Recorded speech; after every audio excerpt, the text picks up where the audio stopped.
This is Commission Vice President Toshiko Hasagawa convening this special meeting of July 9th, 2024. The time is 10:32 a.m. We're meeting in person today at the SCA Conference Center and virtually on Microsoft Teams.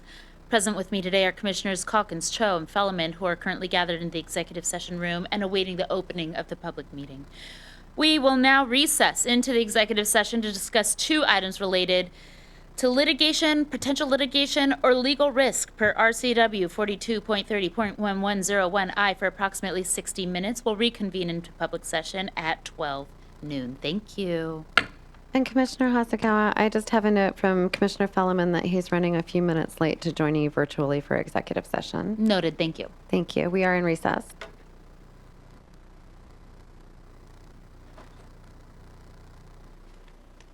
This is Commission Vice President Toshiko Hasagawa reconvening the special meeting of July 9th, 2024. The time is 12:09 p.m. and we're meeting in person today at SCA's Conference Center as well as virtually via Microsoft Teams. Clerk Hart, please call the roll for all commissioners in attendance. Thank you, Madam Commission Vice President. Commissioner Calkins. Here. Thank you. Commissioner Cho is joining us virtually. Present. Thank you.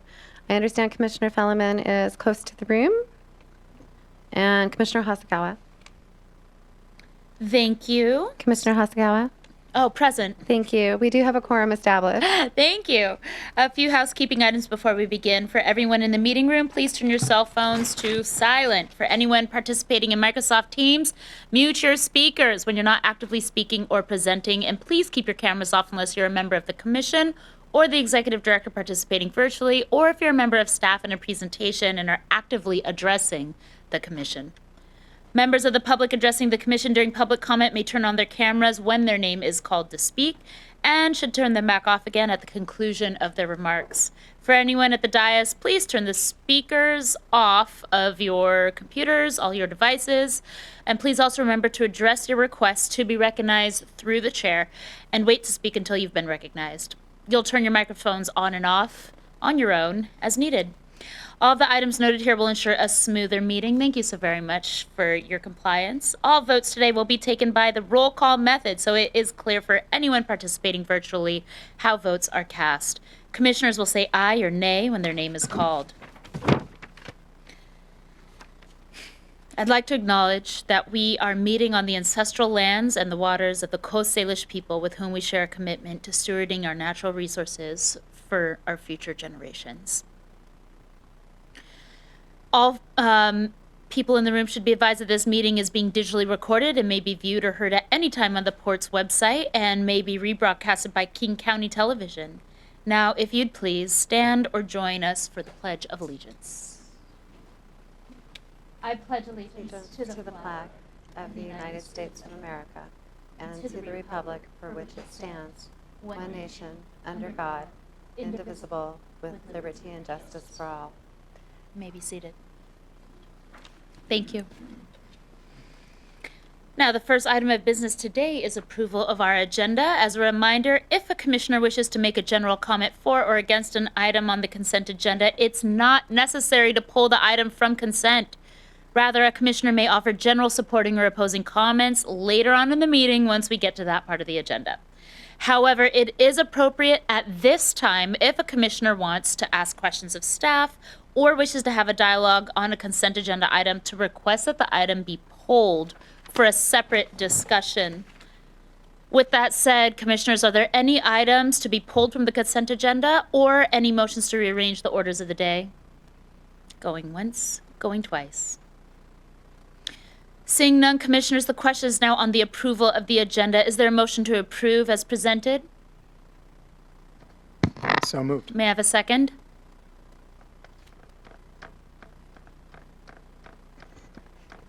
And you can second it, Commissioner. I'll second the motion. The motion's been made and seconded. Is there any objection to approval of the agenda? Hearing no objections, the agenda is approved as presented.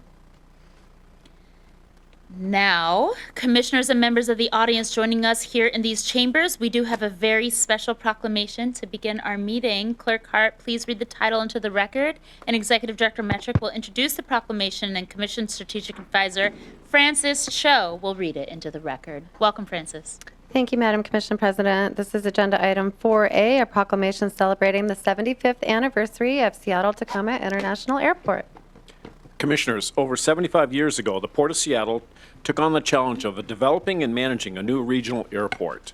By doing this, we became one of the few airport authorities in the nation to oversee both air and seaports, a distinction we still hold today. Since Seattle-Tacoma International Airport was officially dedicated on July 9th, 1949, it has become crucial to the region's economy.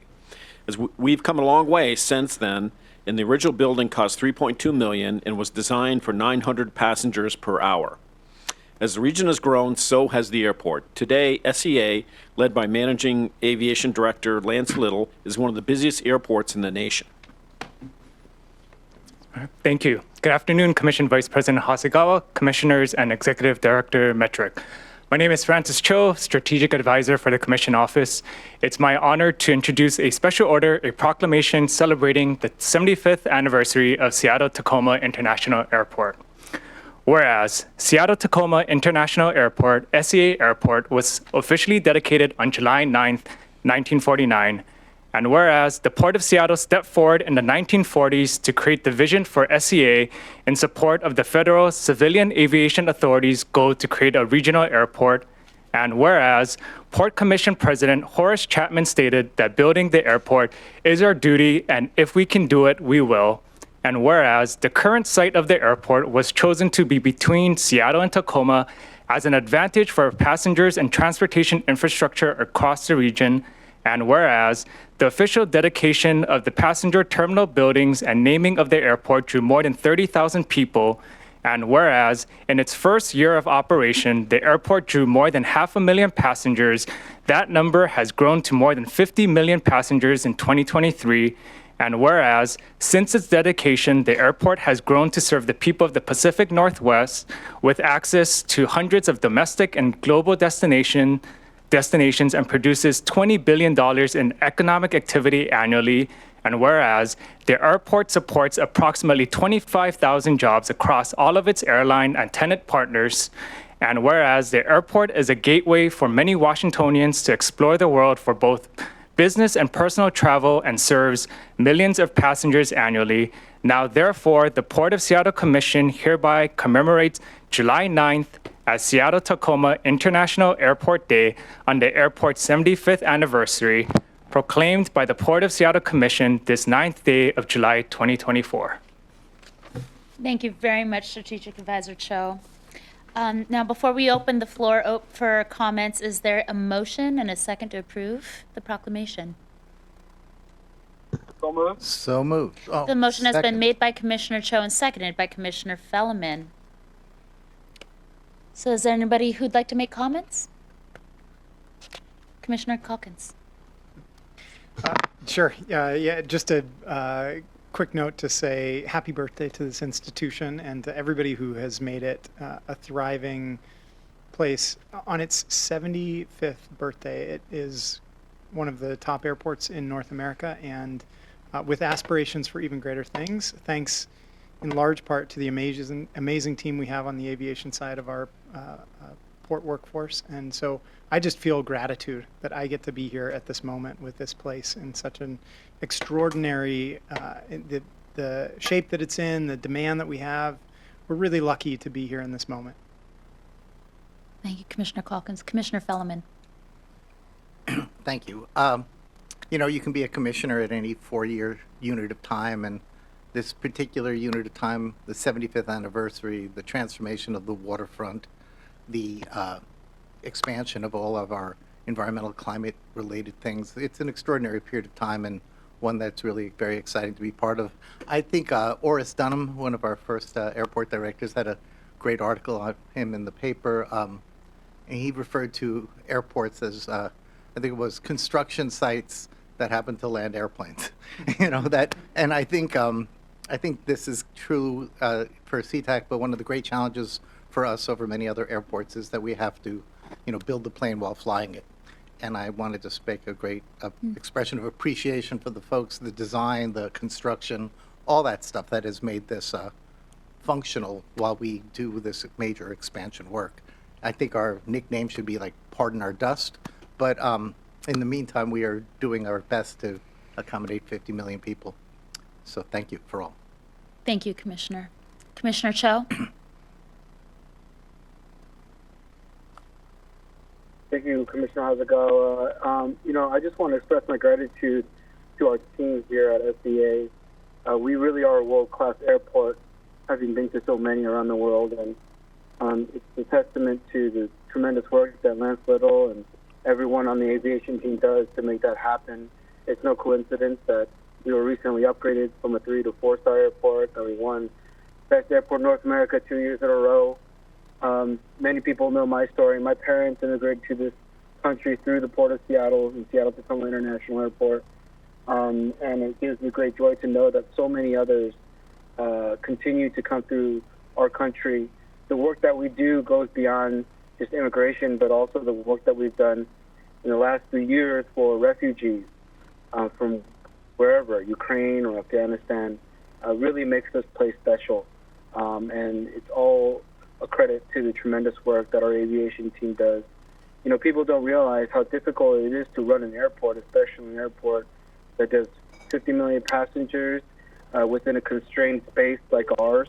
It's truly a miracle, despite what the public might feel when there's congestion coming in or long TSA lines. The reality is that we really, truly have one of the best airports in the country, if not the best airport in the country. And that is all thanks to the great work that our team does. And so thank you all. Congratulations on 75 years. And I look forward to seeing the next 75. Thank you, Commissioner Cho. Well, I'll just say, in 1949, when the airport was celebrating its opening day, there were 30,000 people in attendance. Today, there's an average of 140,000 passengers a day. This airport is the primary servicer to meet the demand for travel and all the international needs for the entire region. And we're committed to keeping pace with its growth and prioritizing, quality customer and traveler experience while being an economic driver and a place of opportunity for our community members, all while bringing the world a little bit closer together. And I think that what an airport is able to do for the public has the power to be a really exceptional thing.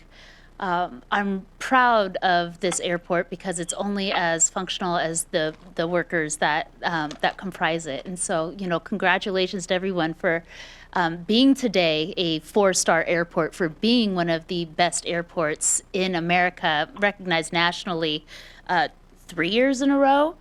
And so I'd just like to especially shout out Director Lance Little for his excellence in leadership and making sure that we are matching our growth with a commitment to promote the quality of life for our adjacent community members, and always keeping first and foremost a commitment to sustainability and leading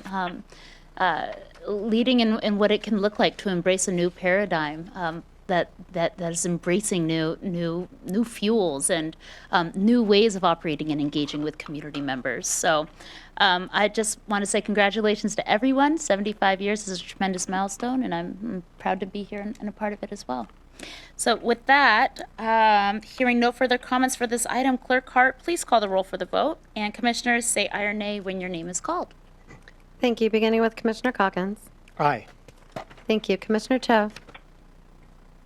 Aye. Thank you. Commissioner Felleman. Aye. Thank you. And Commissioner Hasegawa. Aye. Thank you. 4 ayes, 0 nays for this item. Thank you, Clerk Hart. The motion passes. Next on our agenda is the Executive Director's report. Executive Director Metrick, take it away.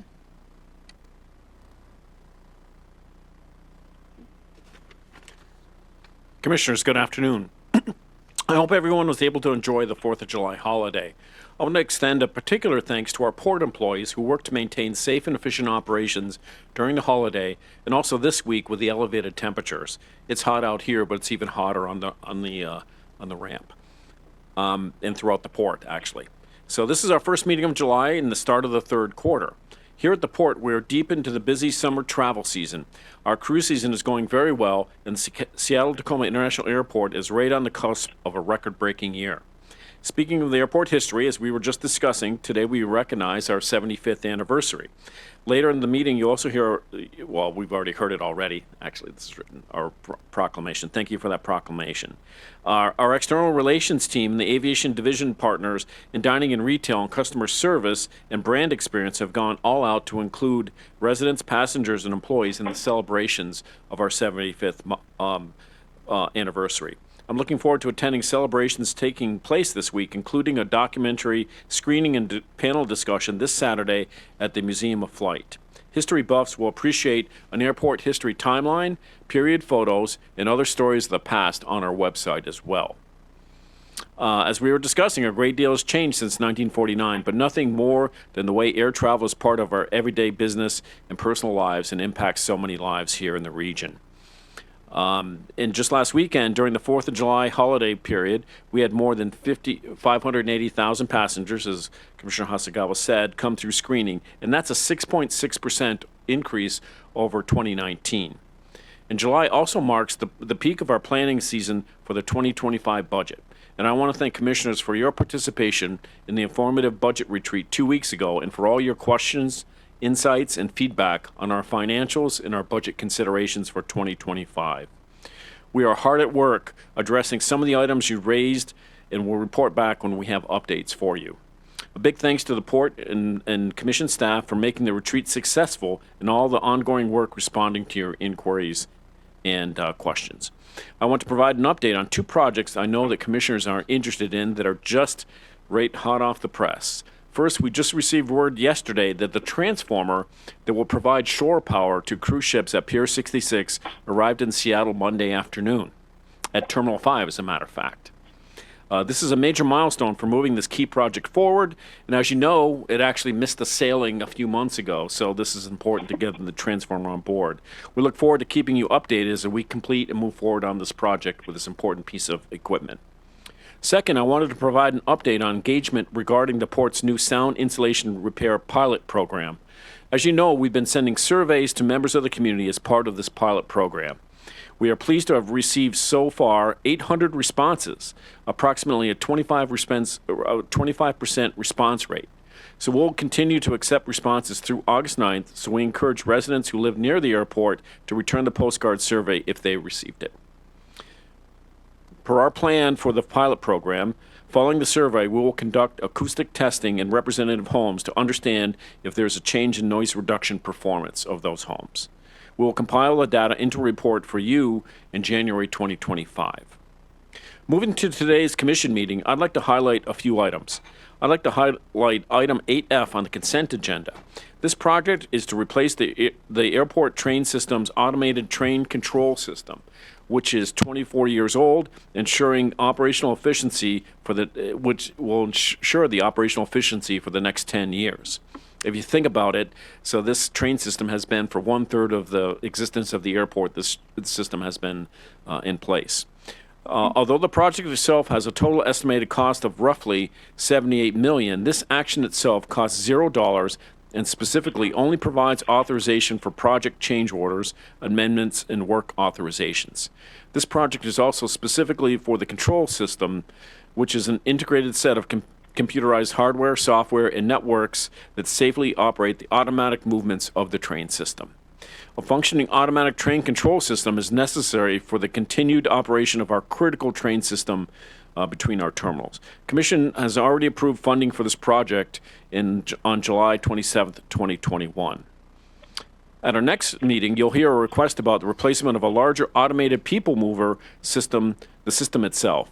For staff presentations and reports, we have 3 exciting presentations for you today on the agenda.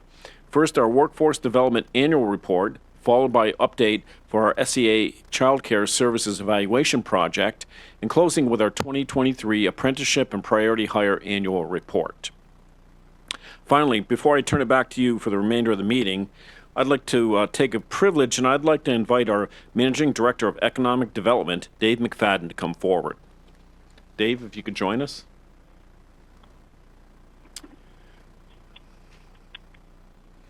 Thank you, Dave. Commissioners, as you may have seen from earlier communications here at the Port, Dave McFadden, our Managing Director of our Economic Development Division, will be retiring from the Port of Seattle soon, and this will be his last commission meeting. Dave came to the Port after leading the Yakima County Development Association. Over the course of the last 9 years here at the Port, Dave has been responsible for numerous impactful initiatives, programs, and projects. There will be another event to recognize Dave's contributions more formally and in detail. That will happen in August, but I want to take a few minutes here in public session to reflect upon some of the most transformational work Dave has undertaken at the Port. A lot of this happening in partnership since I've come on board in 2018. They've come to fruition. You were working hard before that, Dave, but I think you worked even harder upon that. Project-wise, Dave will be remembered for his collaboration with Washington's Maritime Blue Initiative and the forward-leaning, really coming up with the concept and moving forward with the Maritime Innovation Center project at Fisherman's Terminal. The development of Uplands of Terminal 91, which is ongoing right now. The Des Moines Creek West development, which I think those groundbreaking took place within my first month or so here at the Port. Our innovative partnership at Terminal 106, as well as improvements to the World Trade Center, Bell Harbor Conference Center, and Pier 69. These projects are impactful examples of how Dave has delivered results for the people of King County and built the infrastructure for the next century. He's also made a difference as a policy leader in economic development. He oversaw economic grants throughout the county that were important. We've heard many of the communities valuing those.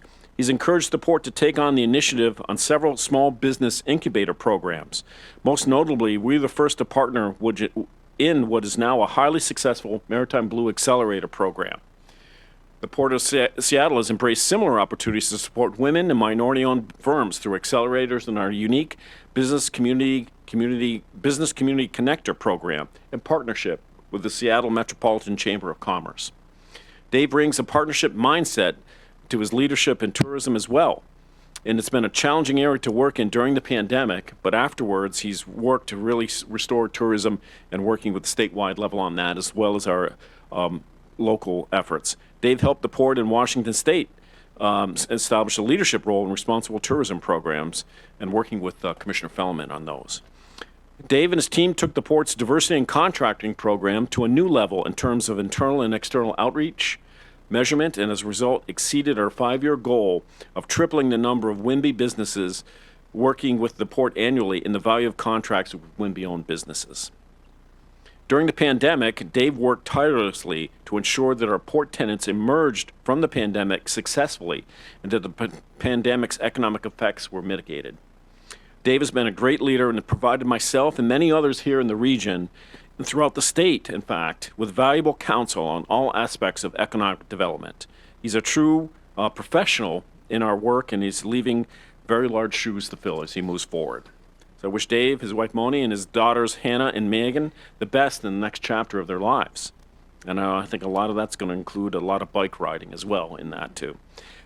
Dave's last day with the Port will be on August 9th, so I want to take the opportunity to recognize him in a public meeting. So I thank you, Dave, publicly for your service to the Port. So now, Commissioners, I'd like to turn it over to you. Thank you so much, Executive Director Metrick. And I'm going to first turn to Commissioner Calkins. Dave, when I first started, you and I had lunch with the ELT, and I went in there thinking, oh my gosh, I'm facing the firing squad. That is new commissioner, fresh off the campaign trail. And you made a point leading up to that and in that lunch meeting of welcoming me in a way that felt really authentic, and in which it was clear to me that you are just a truly empathetic person. You really think about how other people feel and try to help them.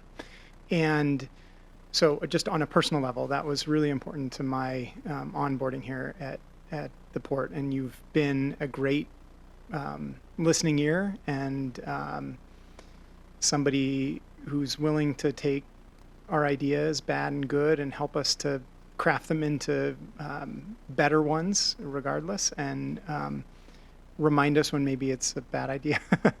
But I think if I had to think of sort of a theme for what you've been able to accomplish here at the Port of Seattle, is that you really helped us to think of it not as the Port of Seattle, but as the Port of King County.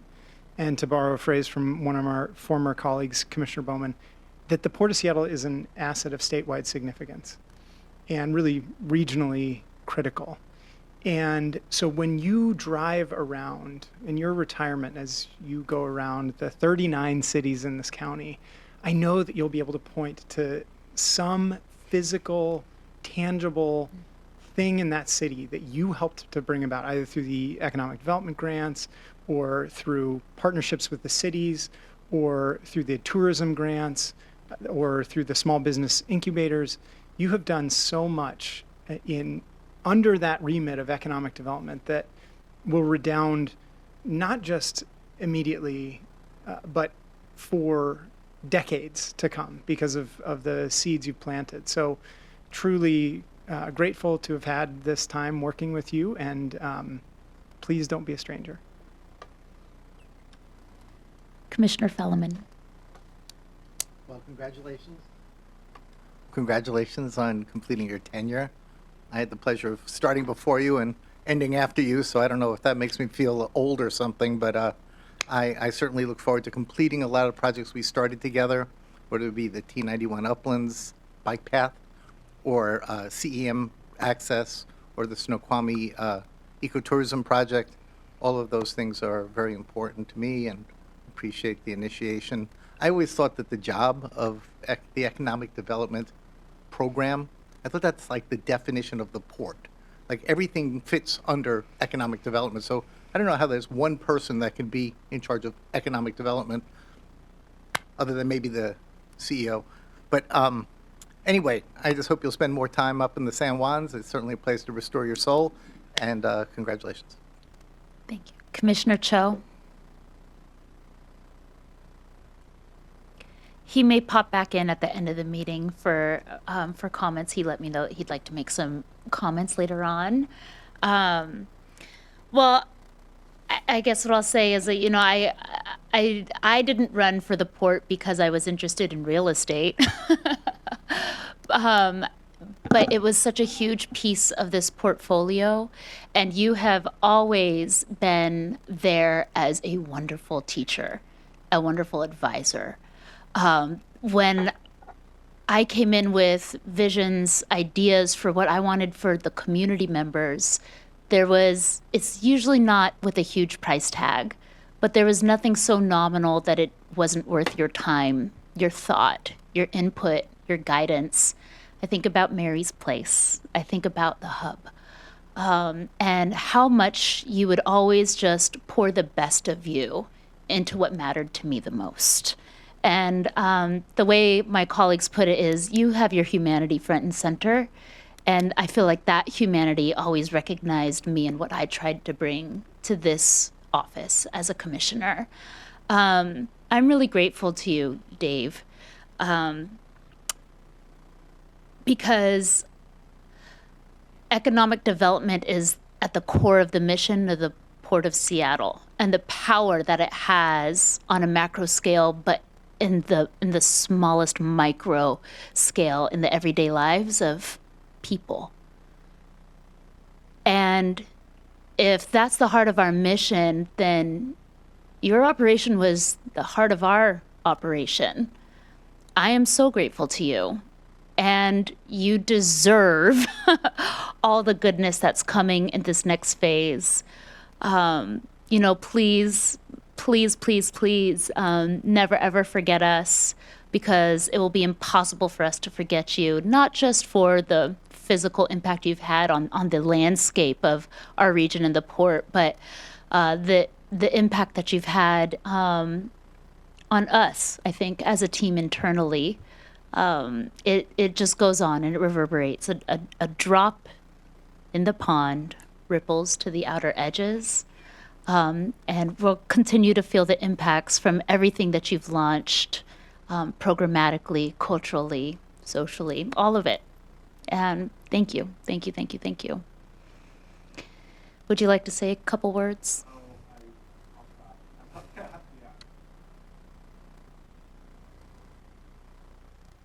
I figured this day would come and I'd have to figure out what to say at this point. And I guess I'd start, I wasn't expecting. I wasn't expecting to be at the board. Okay, I was happily working away in Yakima about 9 or 10 years ago when a headhunter called me with great persistence. I remember it vividly because his first call I just said I wasn't interested. I was not immediately excited about this. It took 5 interviews in 2 weeks to get my head turned around and generate some excitement. And the job offer came within 2 weeks. This was unexpected, surprising, and didn't give me a lot of time to digest just what I was getting into. And of course, onboarding at the board isn't overnight easy either. And so it was a journey of discovery. Thank you. It's me. I'm still learning. It was a journey of discovery, and it was very interesting in that I had 3 leaders, at the outset that were, in charge of the port that gave me different leadership traits and direction, starting with Ted Fick, then to Dave Soike, and now with Steve. And I'm thankful that I've been spending most of my time at the port with Steve because he's been that steady hand that really I guess introduced me to our culture in a great detail and supported that journey, of us working together. And we've done a lot of great things. You've cited so many good things that we should all feel good about. I'd add, priority hire and some of the workforce programs that are well established really were led by Marie Carose and our division early on. Many of the programs that you'll hear about today were really implemented for the first time at some point in our life together. I guess the thing I've learned is, we're extremely special. We're a unique government agency that means so much to the citizens of King County, but as Steve said, to the state of Washington. And we've been around 100 years and we provide vital public services. And to me, as I think about it, I've gotten more out of the day-to-day of what I want to do or what we should do next year or the following year, and more thinking about what we need to do to be successful at 10 years, 20, 50 years at a time. And I know you share that passion.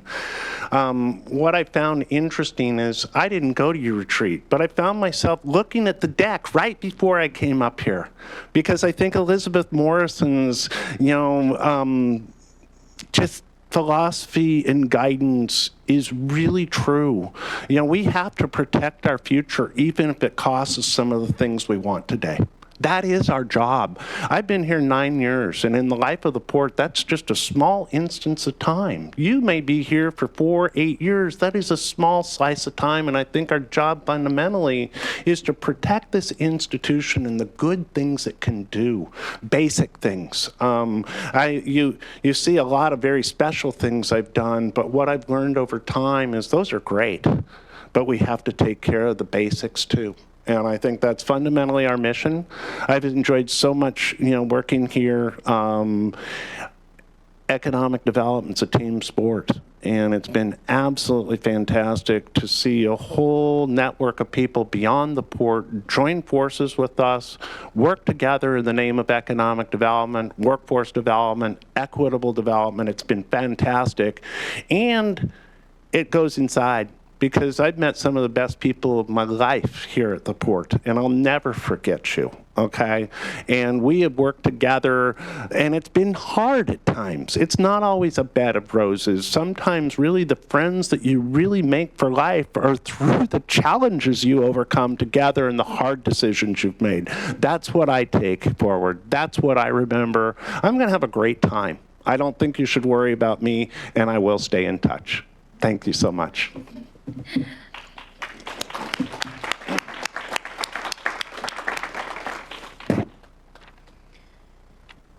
Well, thank you so much to Dave and to all and your family members, and congratulations again. Executive Director Metrick, is there anything else to add? No, I think I appreciate. There was just so much to mention in Dave's contribution, so I appreciate those thoughts from the commissioners, and thank you again, Dave, for everything. Well, then that brings us forward to committee reports. Please welcome to the front Erica Chung, Commission Strategic Advisor. Good afternoon, Vice President Hasegawa, Commissioners, and Executive Director Metric. I have one committee report for you today. On June 28th, Commissioners Hasegawa and Calkins convened the Equity and Workforce Development Committee. There were 2 items for briefing: the 2023 Workforce Development Annual Report and the 2023 Priority Hire and Apprenticeship Annual Report. Both items are on today's agenda for briefing as shared by Executive Director Metric. This concludes my report. Thank you. Thank you. Any follow-up questions by anybody regarding that report? Seeing none, I think that brings us forward to the public comment section of our agenda. We consider it to be a very important part of the public process. They're received and considered in our deliberations as a commission. Before we start calling on folks who have registered, we're going to have Clerk Hart play us a video that will review the rules, and you can go ahead and play that for us. Madam Commission Vice President, members of the Commission, I know that everybody will be woefully disappointed that our video is not operating today. So I will say that we have copies of the written rules up with Mary Cruz, and if anybody is interested in those are available for you there. Very good. Thank you so much. That actually gives us back, 3 minutes of our lives? Yes. So with that, I'm going to actually turn to the clerk to guide us through for those who have signed up, with those in person going first. Thank you, Madam Commission Vice President. We have several speakers today, both joining us virtually and as well from the room. We'll start our list virtually, and then I'll alternate between them, beginning with Stacy Oakes. Stacy, if you can hear me, please go ahead and repeat your name for the record and your agenda item or topic related to the conduct of port business, and then I'll start the timer.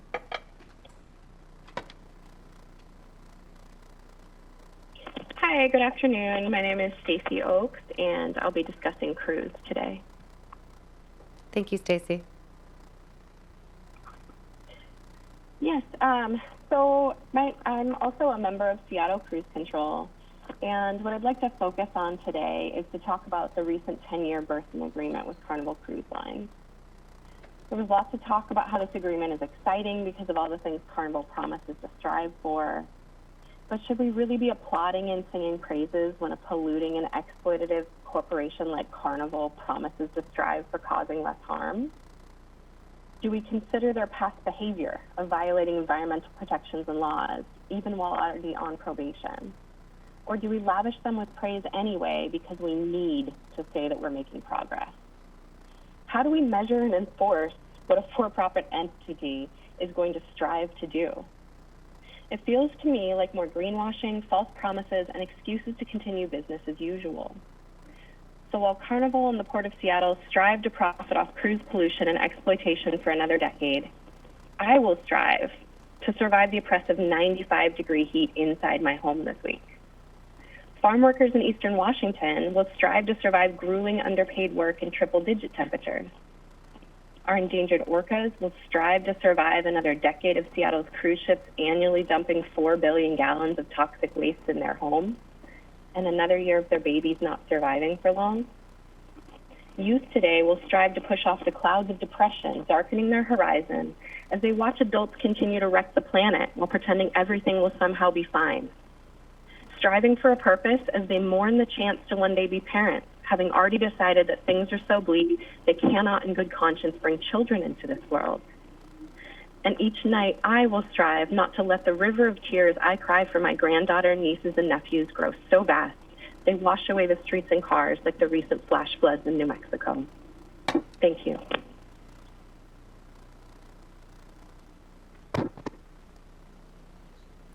Thank you, Stacy. Our next speaker is from the room is Len Syke.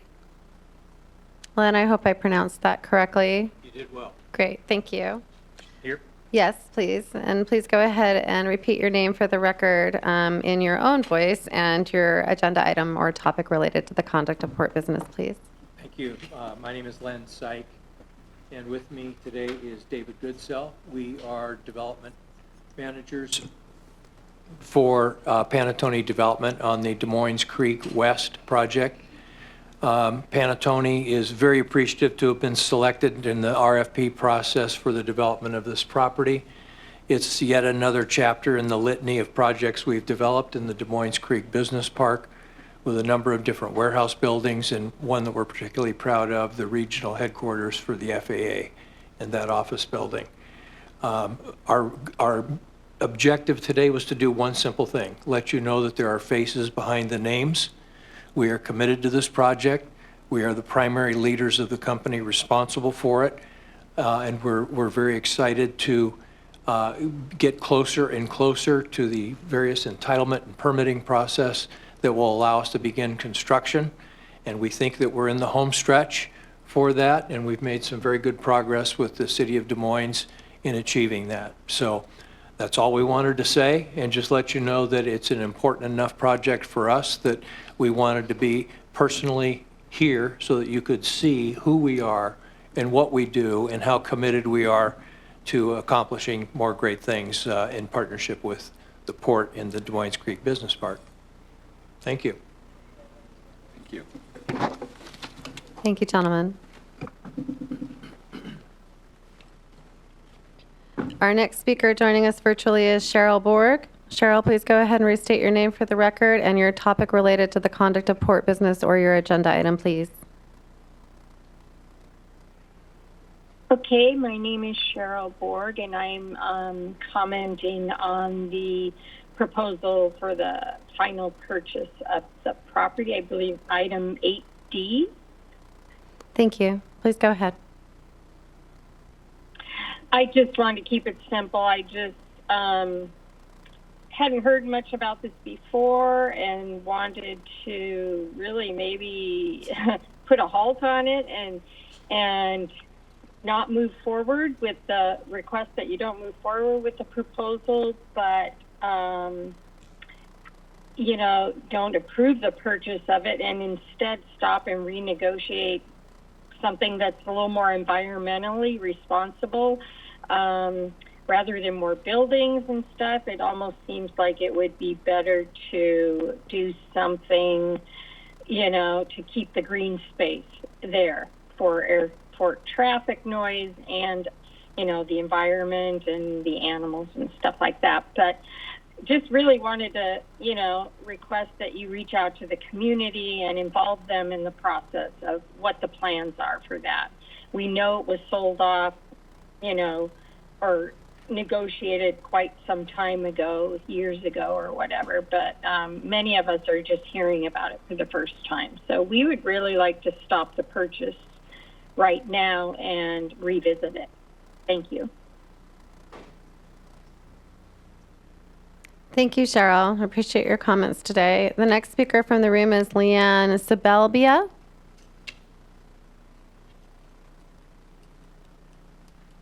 And Leanne, please go ahead and repeat your name for the record and your agenda item or topic related to the conduct of port business, please, and then I'll start the timer. Do I push that button? Yes, it needs to be green. Yes, thank you. These mics are still relatively new to us, so yes, green. My name is Leanne Sibelbia. I own and operate BF Foods. I worked with HMS Host for 20 years, and now I've been a DBE for 20 years. When I heard port jobs, was I supposed to say the item too? Okay, 11A. Thank you. When I heard possibly port jobs might be moving outside the airport, I couldn't understand the thought process. For me, as a small business owner, I felt like someone doesn't realize how important it is for us to succeed, and their services need to be in the airport. With our busy schedules at the airport, it's a blessing to have port jobs do a lot of functions we don't have time for. For new employees, the airport is already confusing. Port jobs helps these new recruitments flow through the process. They give us a space to interview, they do classes for us, they do training, customer service, health cards, badge prep, and they give people college credits. Port jobs is necessary to remain in the airport facilities. They market all airport jobs and help us with recruitment, job retention, and training. It only works if they are with us in the airport. Please don't make it another challenge for operators at the airport. Thank you.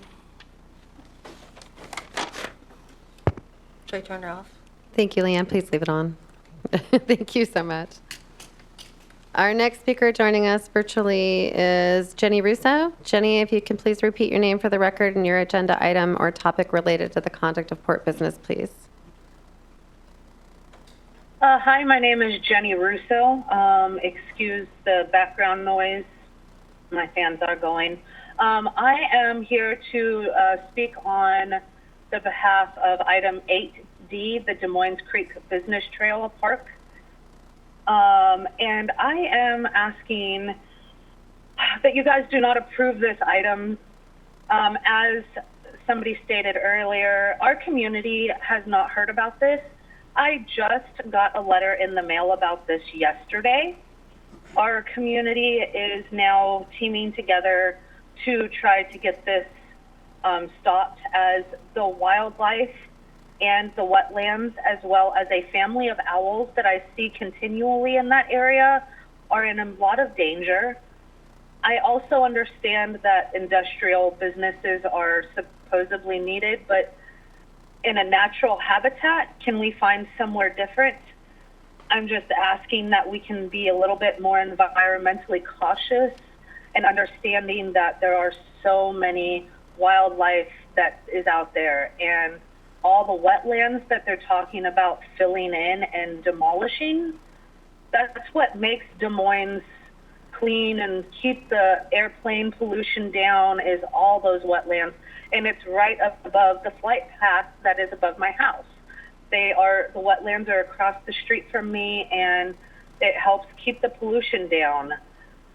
Again, I am just asking that you guys do not approve this today, that you guys take into consideration all the wildlife that they say they did a study on, but I'm kind of wondering what study was done, considering I am there every day and I constantly am seeing the wildlife, animals, our owls.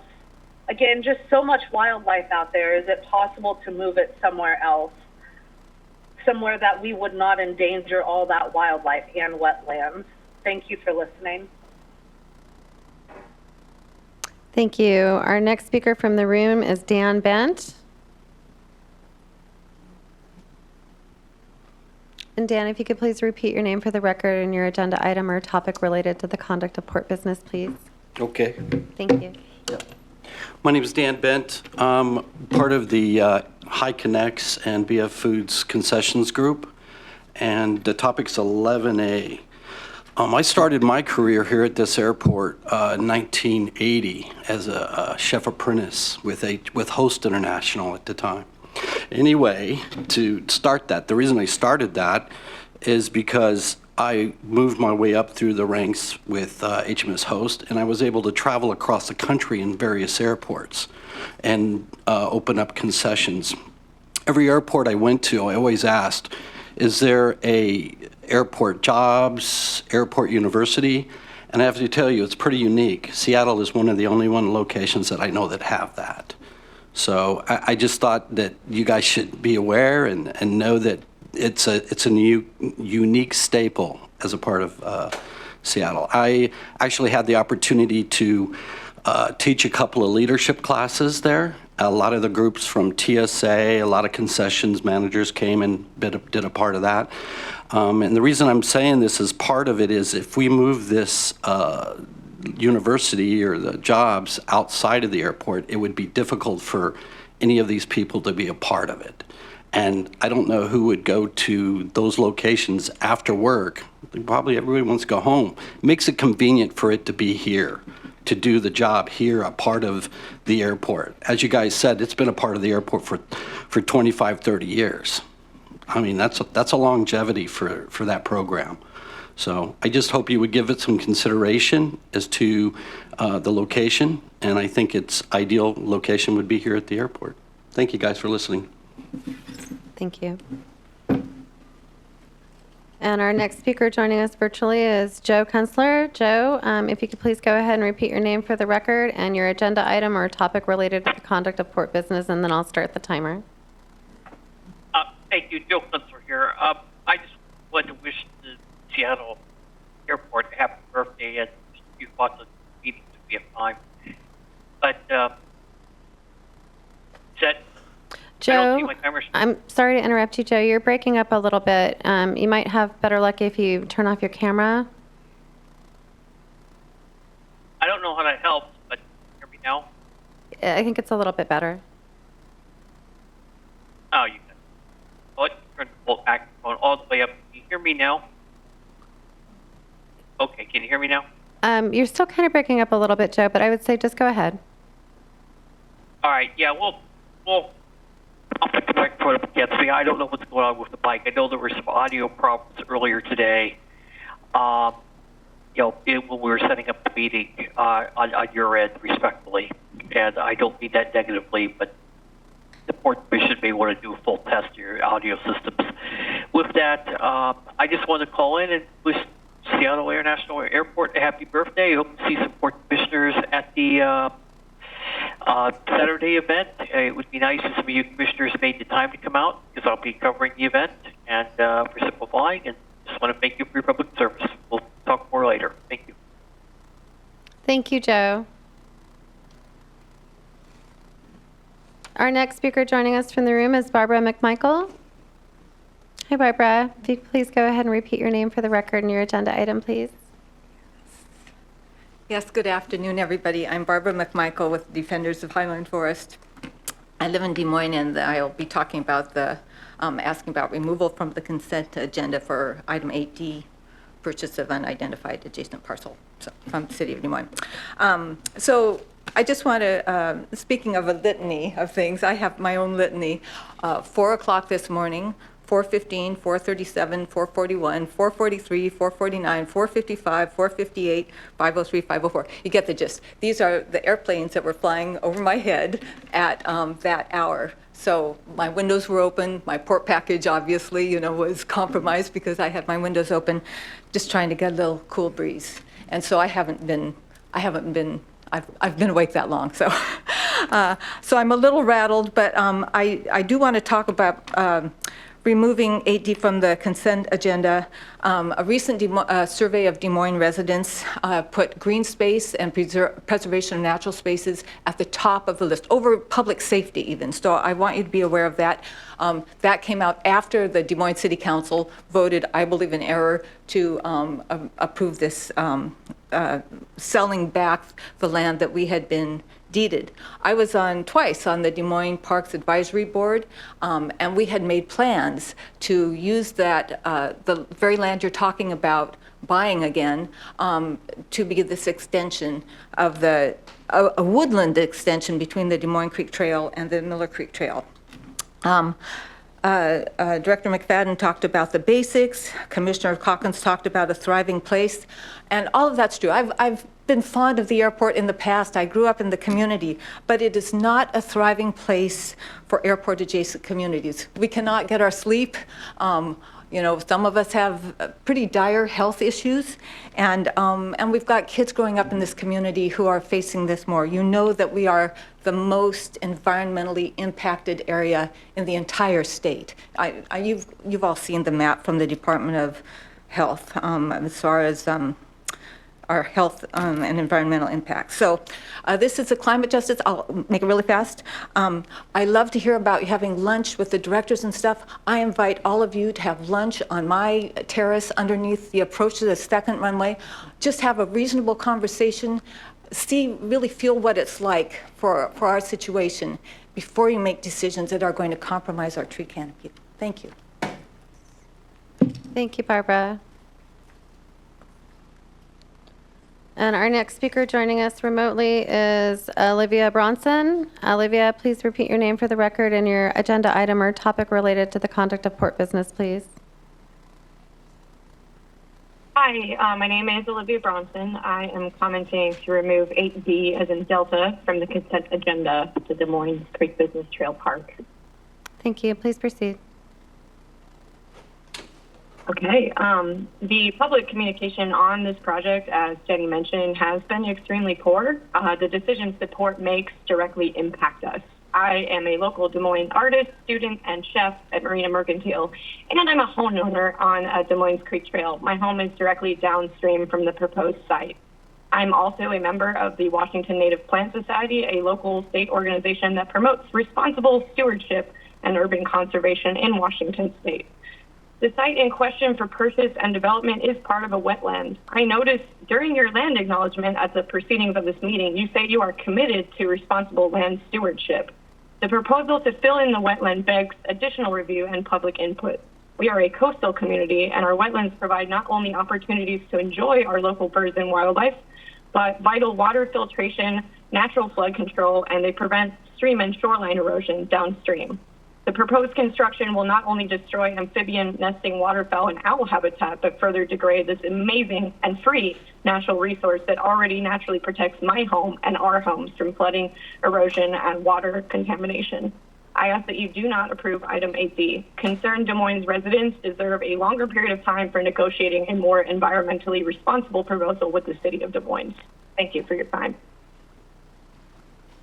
Thank you, Olivia. Our next speaker joining us from the room is Sandy Hunt.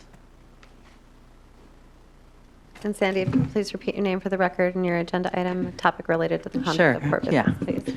Yeah, my name's Sandy Hunt, defender of Highline Forest, a teacher at Madrona Elementary School, recently retired. And I'm speaking on number 8D as well. I appreciate hearing from all the people calling in. They're nobody I know, but I love the fact that we're all talking about the same thing. I looked over your presentation, and when I get to slide 3, I cry every time. When I first became a teacher, that whole area where the FAA is, where those warehouses are, were trees. And I know that the speakers are speaking about the little piece of land connecting the left and the right side of the screen, and that there is a lease agreement with these lovely gentlemen who are looking forward to putting a business park there that will generate 550 jobs. But you're seeing the impact on the immediate community around the airport as we speak. We know that trees are critical. You've heard us talk about it as defenders of Highline North, Sea-Tac Park, and we want to bring that message to the south. It's not lost on us all that on a day like today, the heat index for the communities where my students live is mitigated by having this wetlands near their homes. I will say that the last month has been kind of shocking to me as I come out of school and we smell the air, I guess it's, fuel dumps from the airplanes that are going through across this land to the west of my school. Once we continue to add more and more of these buildings in, I don't know if that fuel dump smell is more prominent than in the past, but it's something that I've noticed particularly since those buildings have been built. So please reconsider the entire lease of the west side of that property as well as this corridor. Thank you. Thank you, Sandy. Our next speaker from the room is Patrick McKee.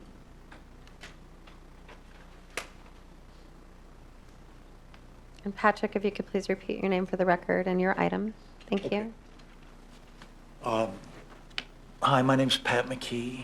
I'm with Seattle Cruise Control, and I wanted to talk about a bunch of things, but the recent berthing agreement with Carnival. So, commissioners, we're here again. The hottest Seattle July 9 on record. Around the world, each of the previous 13 months has been the hottest on record.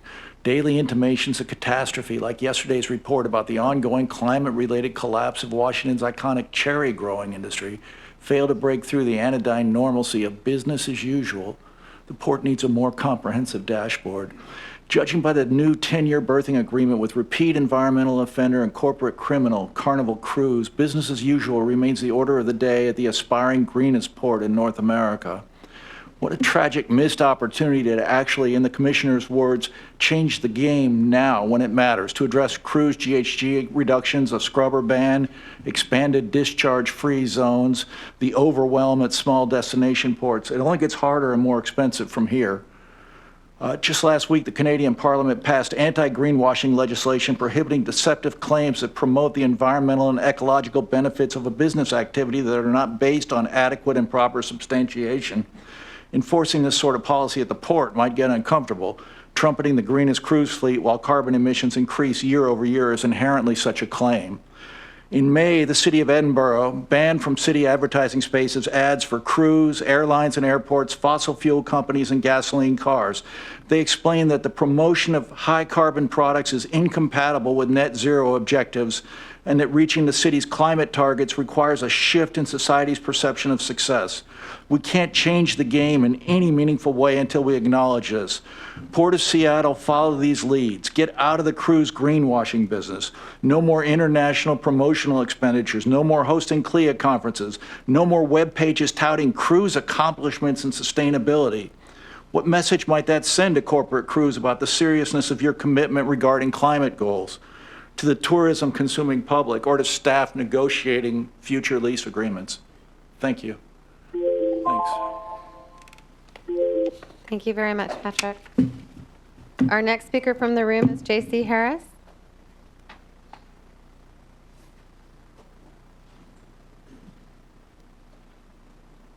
J.C., if you could repeat your name for the record and your agenda item.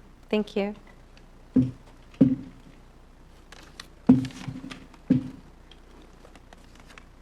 J.C. Harris, item 8D. You mentioned Oris Dunham, and a little bit of history. His era of the Sea-Tac Communities Plan, when that land was bought out, and Don Shea before, they had a catchphrase, as we do better, you'll do better. The original FAA grant specifically talked about community benefit. Now, you can define that in different ways, North Sea-Tac Park, for example, and a business park in Des Moines. But at some point, the politics changed, and the notion being that any economic development, the rising tide would lift all boats. I am here to tell you that you have run a natural experiment at the Des Moines Creek Business Park, and it has been fantastic for the Port of Seattle writ large, but a disaster for the people of Des Moines. The price of removing thousands of trees and all of that habitat has given a tax-exempt agency like the port basically about $10 million in benefit every year. And the Port of Seattle yields about $50,000. That's the price of all that asphalt. You have an opportunity here with the Western Phase 5 to come back to the city of Des Moines and not stop the project, but reconsider it using your own land stewardship planning standards and do better. Because as it stands now, the project is simply an extension of a whole lot of asphalt that has been detrimental and no benefit to my town. I believe that your equity lens requires you to think about the local benefit, how it will benefit the people of Des Moines. And I know I'm running over, but just as a matter of parliamentary procedure, it's interesting to me that you vote to pull items before you hear from the public on often hundreds of millions of dollars of items. And I would just suggest you may want to rethink that, at least for optics, just to be able to hear from us before you make these decisions. I thank you for your indulgence. Right, that's correct, yes. Thank you, JC. Our next speaker from the room is Heather Worthley. And Heather, if you could repeat your name for the record and your agenda item or topic related to the conduct of port business, please. Thank you. My name is Heather Worthley, and I'm speaking to 11A, Workforce Development. I'm reading into the record a letter I received from Evan Alt, who's the Director of Operations for Concessions International, the operator of the Salties Restaurant and Brewtop Social downstairs. I'm writing to express my heartfelt and sincere support and gratitude for the Airport Jobs Office, for Port Jobs, and Airport University. Port Jobs and the Airport Jobs Office offer a valuable and indispensable resource for both job seekers and employers at the airport, as well as airport workers. The Airport Jobs Office continues to provide essential employment services on site, such as resume writing, interview preparation, job matching, and referrals. They also offer training programs and translation services for candidates who need to improve their skills, navigate a challenging credential process, and overcome language barriers. As a food and beverage tenant at this airport, our organization has benefited immensely from the Airport Jobs Office in many ways. They have helped us find qualified and diverse candidates for various positions, saving our managers operation time and money. They've also provided a multitude of training and translation services for our employees. One of the most remarkable programs at Port Jobs is Airport University, which gives education and career training opportunities to those who may not otherwise be able to access these services. The outreach to immigrant service programs has been one of the things that I personally have been so delighted to be a part of and contribute to. Contributing essential everyday items such as food and toiletries, and then offering job finding services to those new to our country who are struggling to find a foothold is something I've been so impressed with. Our company was delighted to help support this effort, and we would love to do so in the future. It's a vital asset for the airport community. Port Jobs makes a positive difference in the lives of so many people and contributes to the growth and success of this airport. Thank you. Thank you, Heather. Just lost my timer. Hang on a minute.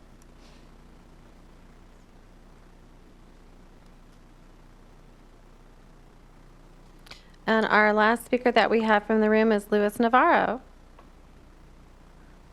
Luis, if you could go ahead and repeat your name for the record and your agenda item or topic related to the conduct of port business, please. And it is good to see you, sir. Thank you, Michelle. Luis Navarro, resident of Kirkland and retired Port of Seattle Director of Workforce Development. I'm here to support 11A, which is the Workforce Development Annual Report, and 11C, which is the annual report on apprenticeship and priority hire utilization. The first report, Workforce Development, supports the efforts of the port in the community. The second, the priority hire and apprenticeship utilization, is how the port walks the talk, using minority, people of color, and women on our projects. I say our because I'm still part of the family. But first, I want to say happy birthday to the airport. It is a milestone. I spent the decade of the 90s at this airport representing 2 different airlines, and Seattle was one of 25 airports on average that I handled, and it was always a special place, Seattle-Tacoma International Airport. And then in the first decade of the 2000s, I became an employee managing the properties department at the airport, so I was able to also enjoy it. Back to my support for workforce development. As the former director of workforce development, I surrounded myself with incredible team members, people smarter than I was doing this work, better than I could, and that's what you're going to hear today. Then I learned that a new director has been hired, Anna Pavlik, and I was so happy to hear that she is now the director of workforce development. I worked with Anna in my previous role. I enjoyed and learning from her. She helped public agencies like us manage some difficult processes in the community. She is the best selection person for this job, and I'm so happy. Not only do we have the smartest people doing the work, now you have the smartest director of workforce development. And I hope you support her and the entire Port family as well. So thank you very much. Thank you, Luis. Madam Commissioner and Vice President, that concludes our signups today. Is there anybody else who did not sign up in advance who's in the room in person or online virtually that would like to make public comment?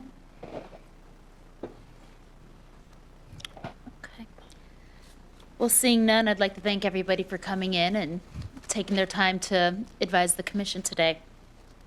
And we can move on in our agenda. And Madam Commission Vice President, we did have one written comment. It came from Patrick McKee, so he submitted in writing what he spoke to orally. Very good, thank you. So Commissioners, I'm going to remove item 8D from the consent agenda. And so we'll be expecting a presentation from staff on that separately immediately following adoption of the other items.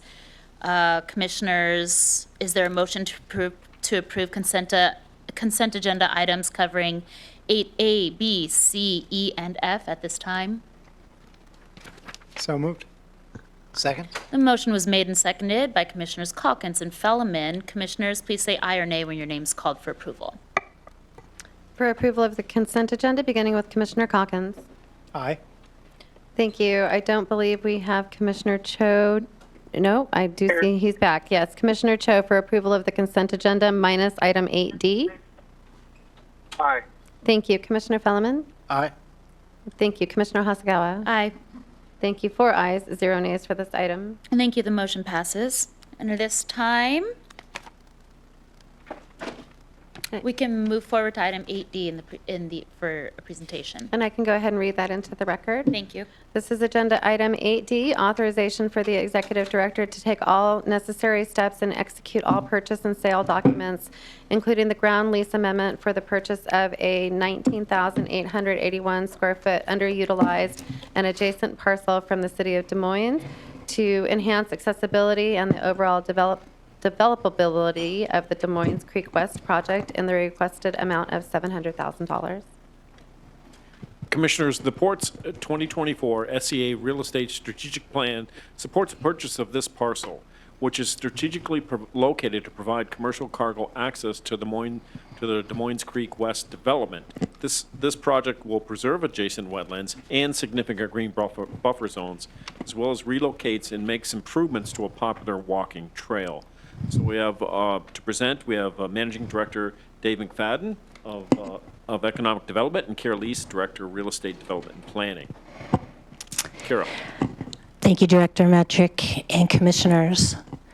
I do have a prepared presentation. It may not answer all of your questions, so we can hustle through this and I can get to your questions. But next slide, please.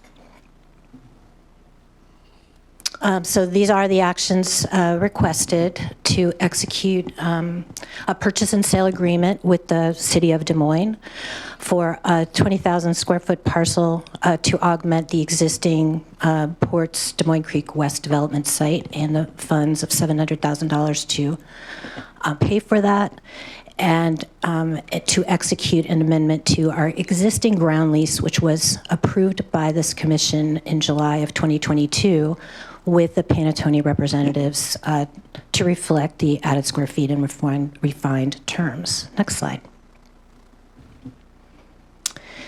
The property in question is the small tract C, shown here with the balloon adjacent to the existing Des Moines Creek West Business Park site. The purpose of the purchase is to move this property that had been planned as a roadway, public roadway connection to the development site under a development agreement that pre-exists this deal with the City of Des Moines. So the City of Des Moines has been a partner with the Port of Seattle to develop the business park. This is actually the last track in the Des Moines Creek Park. When we had originally signed a development agreement with the City of Des Moines, this tract was to be a public roadway, but for reasons of permitting and design, the developer team has requested that this be a limited private road, and we'll show you why as the slides progress. Next slide, please. The Des Moines Creek West project supports numerous goals, our economic development goals for jobs and revenue contributions to our projects. It hits all of our sustainability targets and standards, actually exceeds them for development, preserves adjacent wetlands, and a significant green buffer, which actually will be under a permanent easement. And relocates and improves a popular walking trail. So that's the project. Next slide. It improves trail access for residents, and this has been a significant area for crime and camping. The trail system has been championed by the city of Des Moines and its citizens through a process they called sustainable building design as a crime prevention strategy. So this follows and conforms with those standards. Next slide, please.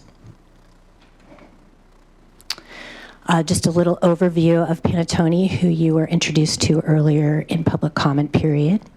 But they have been our significant partner on the development and design of Des Moines Creek West Business Park. Next slide, please.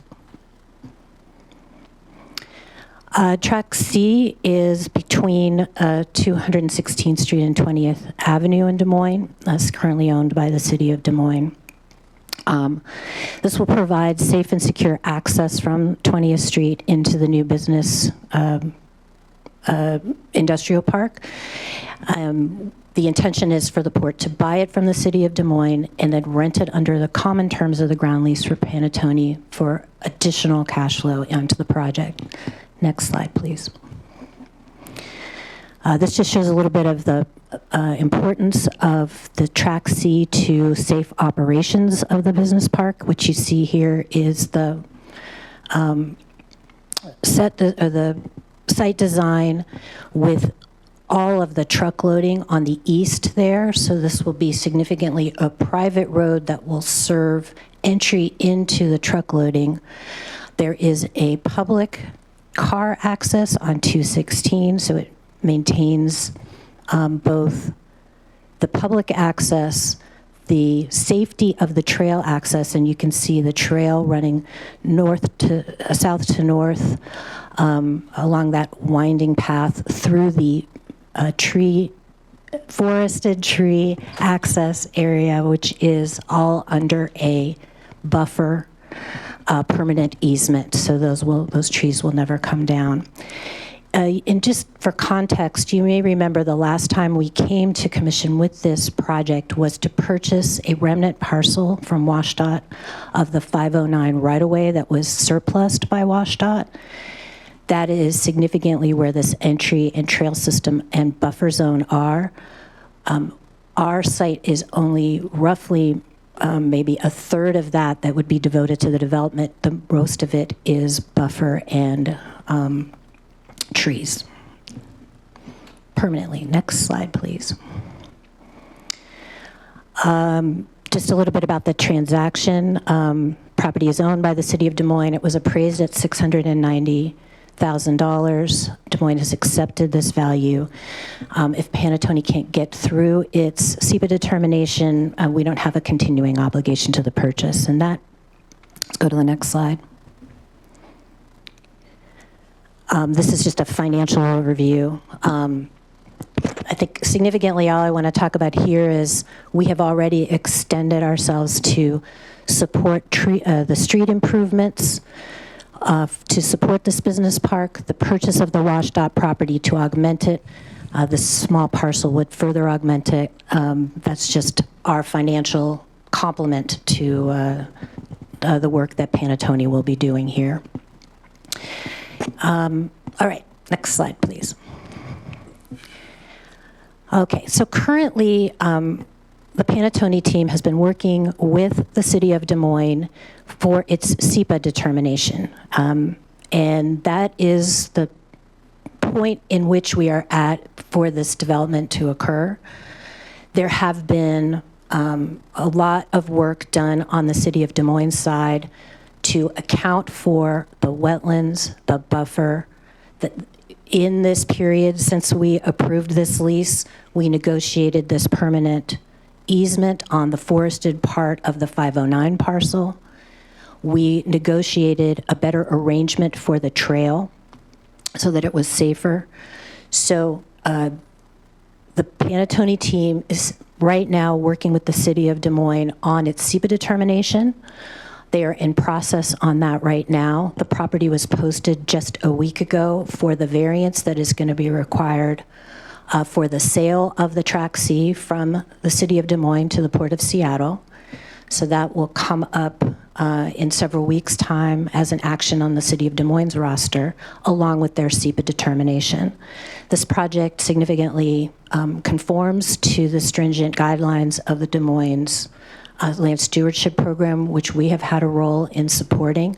I know Sarah Cox is online that can speak to more of the particulars of that, but it does conform with the best thinking on environmental design, as well as supporting the economic development goals of this project. If they get through their permits, they expect to do groundbreaking in early '25 with substantial completion in '26. Next slide, please. Right now, the city is in development review and permitting, as I said. There are several permit requirements: the master plan, SEPA determination, environmentally critical areas review, design review, and various permits for construction. The tree replacement strategy is a 3-to-1 replacement ratio for trees. Des Moines has been our partner in working on this and have an understanding of where the replacement trees will go. Again, there's still the significant buffer that we negotiated for the permanent easement along the trail access route. Next slide, please. Just a little overview of the history and ecology of this site. This parcel was historically agricultural land, including orchards. We bought the western portion as a borrow area for third runway fill in '93, but it was never used. Additionally, as I said, we purchased from WashDOT the 509 enhancement.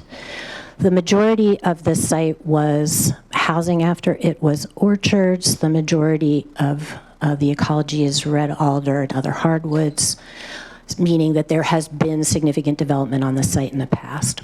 I don't know if Sarah Cox has any additional insight into the ecological inventory and land stewardship process.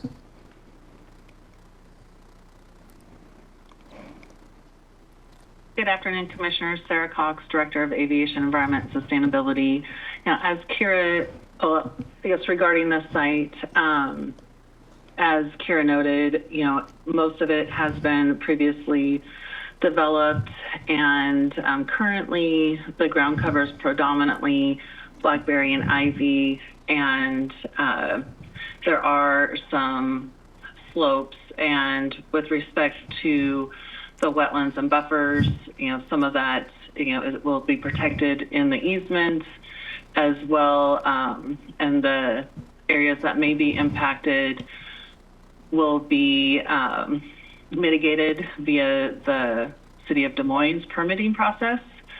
And all of any tree removal will be following City of Des Moines tree replacement standards and relocated within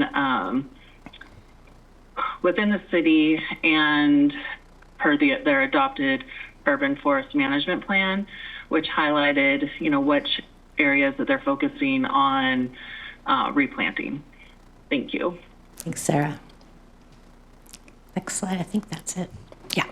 So happy to take your question. I'd just add, because I've been here even longer than Kira on this, and we first identified this potential development in our 2016 real estate strategic plan that we shared with the commission. So we've been working on elements of Des Moines Creek development for longer than I have been at the port. We worked for probably 2 to 3 years just to secure an agreement to purchase the key parcel from WashDOT and brought that forward to you 3 years ago before we released the RFP. Since that point in time, we have worked pretty actively with the city around the development review, around the RFP process, and especially discussed the tree planting issues in great detail. And as you see, they have an ordinance that does require that, and then they've added through a Forterra, our partnership with Forterra and them to come up with a new tree plan that really helps them strategically plant those trees for the future. So all I'm really suggesting is, yes, this has been unfolding for years, and we've been trying to be visible, transparent, and public at several points in time. We're right in the middle of a permitting process that city is leading that's very visible, again, that provides that notice, comment, and input. And so I just wanted to share that with you. We've been very much trying to be open and transparent as we move this development forward. Thank you for the presentation. I'll turn to my colleagues to see any if you have questions or comments. Commissioner Calkins. I'm curious to know, so I remember visiting this parcel as part of a tour that was hosted by the city of Des Moines. And so I recall this as being in part prompted by the city itself as an economic development opportunity that they've been promoting. I mean, we did a whole half day looking at the new waterfront, looking at this development. It was part of an entire package of interest from council supported through the city manager's office. And so has that posture changed, or is this still, I mean, they're the ones selling us this, right? Yeah, no, it has not changed. And in fact, those were formal agreements to develop the Des Moines Creek Business Park that stimulated our openness to make additional investments. For instance, paying for the City of Des Moines enhancement of the roadway connection to enhance the viability of the site as an industrial park site, as well as they have been supporting the SEPA process and are obviously our partners in negotiation on this small parcel. They had to agree to take it out of a public roadway, which was in the original development agreement, and allow it to be private to support this development. So yes, they actively are supporting this and continuing with the SEPA and permitting process. Okay, thank you. Commissioner Felleman.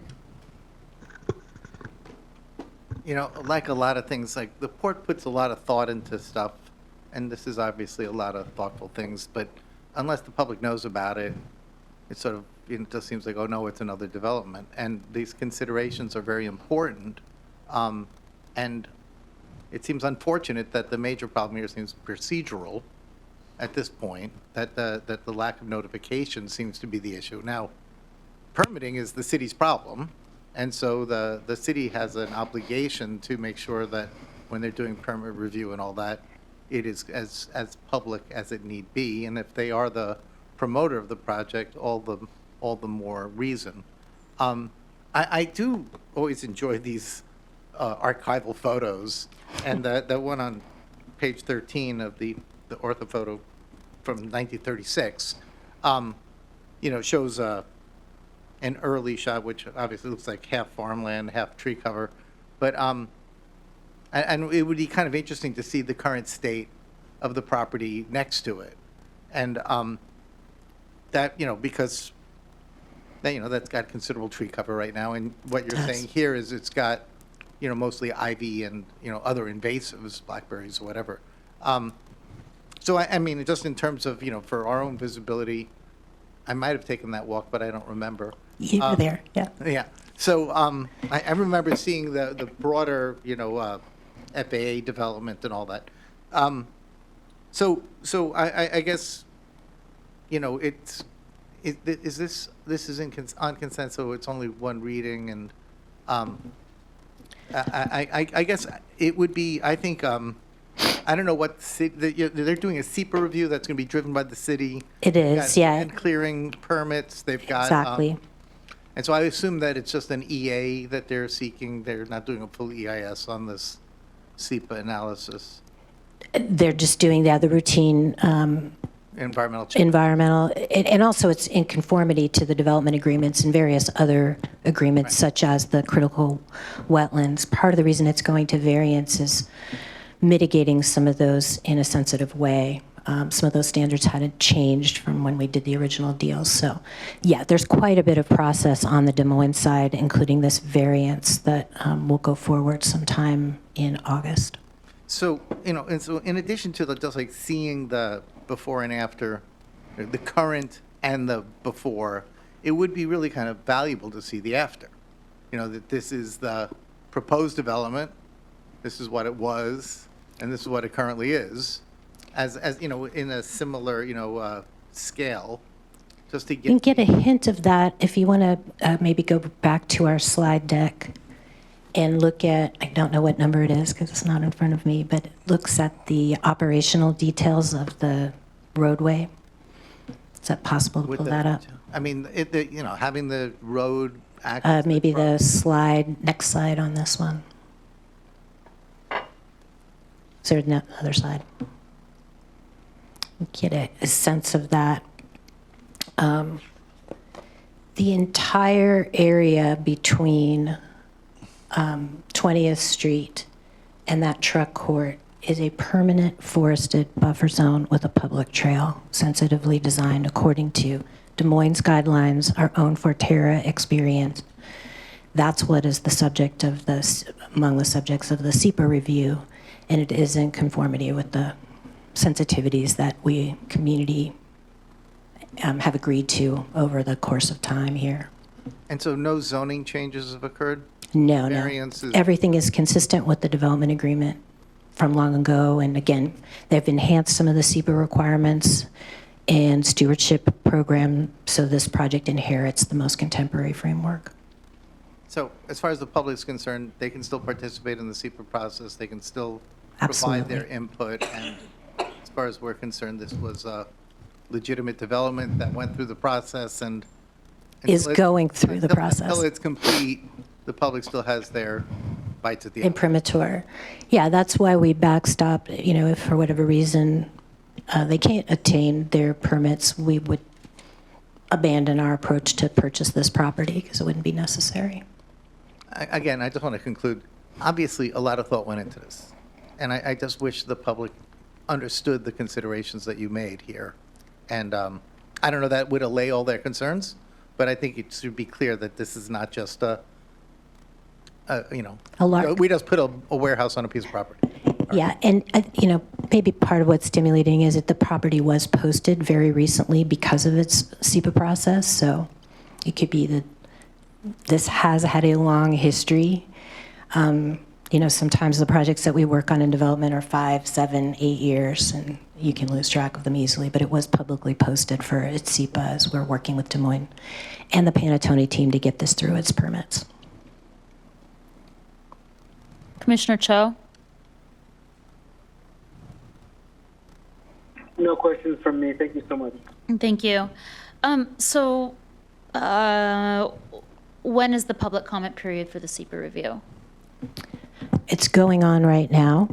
And when does it conclude? I'm going to turn to my Panattoni friends here. It was a total of 45 days. About 10 to 12 of those have elapsed, so it's about another 30 days worth. Okay. Yeah, so there's still time waiting to hear from members of the public and expressing their perspectives and the impact on them. The land stewardship plan principles and standards, I'm hearing you say that it conforms to that, but it's going by the City of Des Moines standards for tree replacement, which is, I assume, 3-to-1. Exactly. What precludes us from asking Des Moines to go further to conform with our standards, which are 4-to-1?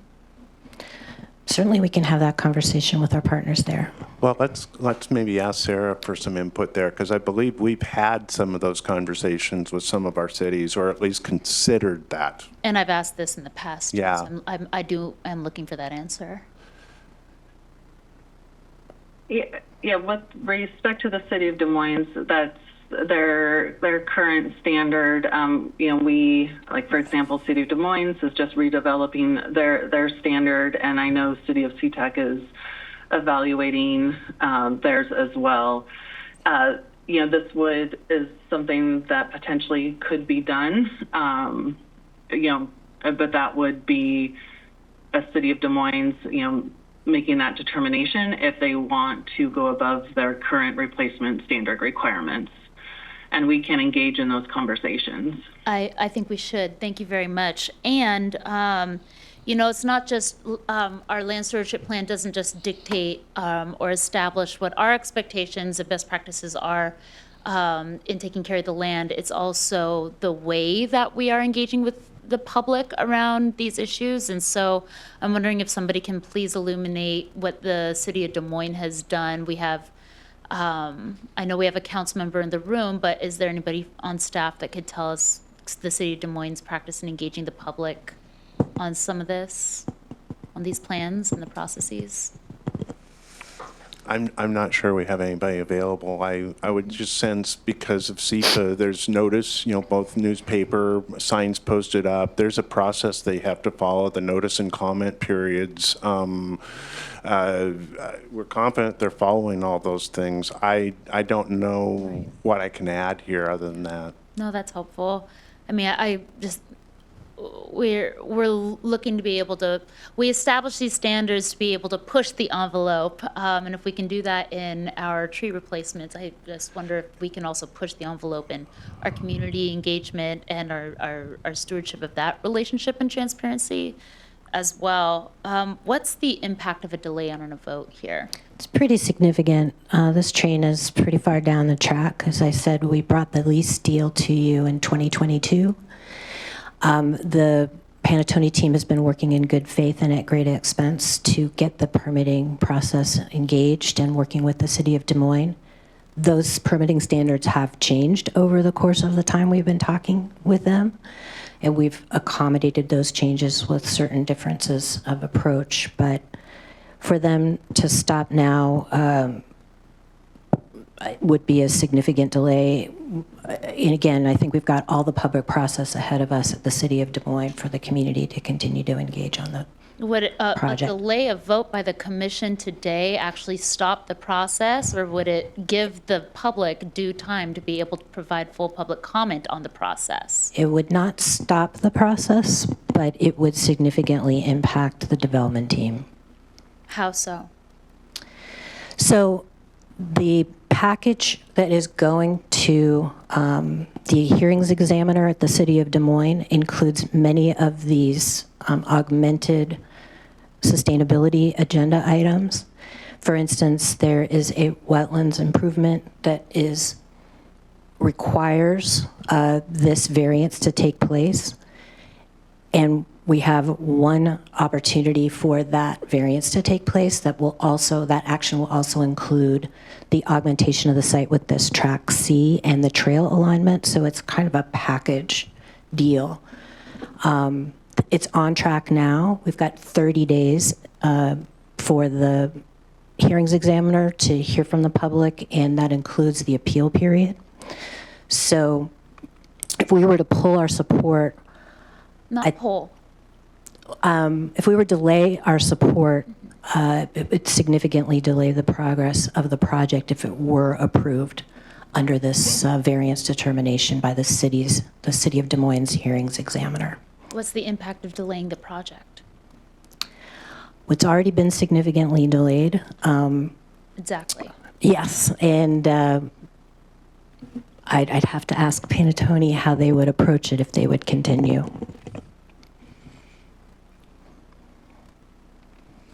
Well, I'd just add, anytime there's a delay or an upset, there is a potential that you lose the friction, or the deal with your private developer. So that is a definite risk. It was a risk that we've started sensing in a growing way this year.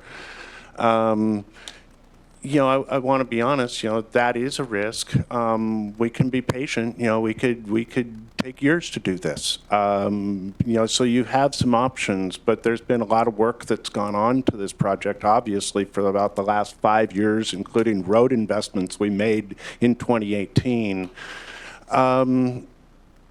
I think we've heard about some of the sensitivities about land stewardship, tree replanting. We are happy to carry those messages and discussion points forward. I would probably agree with Kira. I think there's a bit of risk of delay. Well, how long would that be? And how does that work in the midst of a public comment period that's unfolding right now that the city is actually in charge of? Right. Well, yeah, Commissioner Feldman. So we vote to approve this today, let's just say, and the public, you know, we're 1,000 miles away compared to the folks that live next door. And they raise some concerns and they want additional mitigation, right? You know, SEPA process allows for maybe a 3-to-1 law, but there's nothing that precludes the city to exceed it. And the public raises these things that we had no idea about, and we could even formally, I would assume it'd be kind of weird, but we could write a comment letter ourselves or be on record supporting, backing up some of the community's desires for enhancements, not to pull support. But if there were things that we just were unaware of, there would nothing preclude us from doing that, right? Even No, after we and support the project at this time. significantly, the city of Des Moines could enhance or add any condition as a part of their public SEPA process. That's what it's there for, to do. Right. And again, to the degree the public writes us as well as the city, and we say, and you know, we have skin in this game as well, right? We bought things and to enhance the trail and all that other stuff. So I would just be comfortable in supporting this project and knowing that we're in the SEPA review and we obviously have an engaged public. Yep. You know, and as I mentioned in my presentation, if for whatever reason they can't make it through their SEPA process, you know, the project ends. Commissioner Calkins.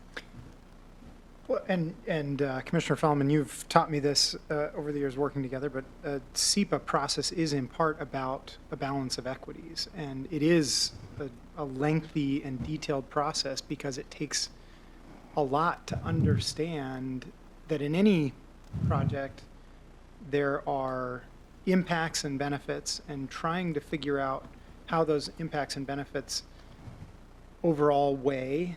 You know, that is a responsibility of the SEPA process and the agency that conducts it. And in this case, I am really reticent to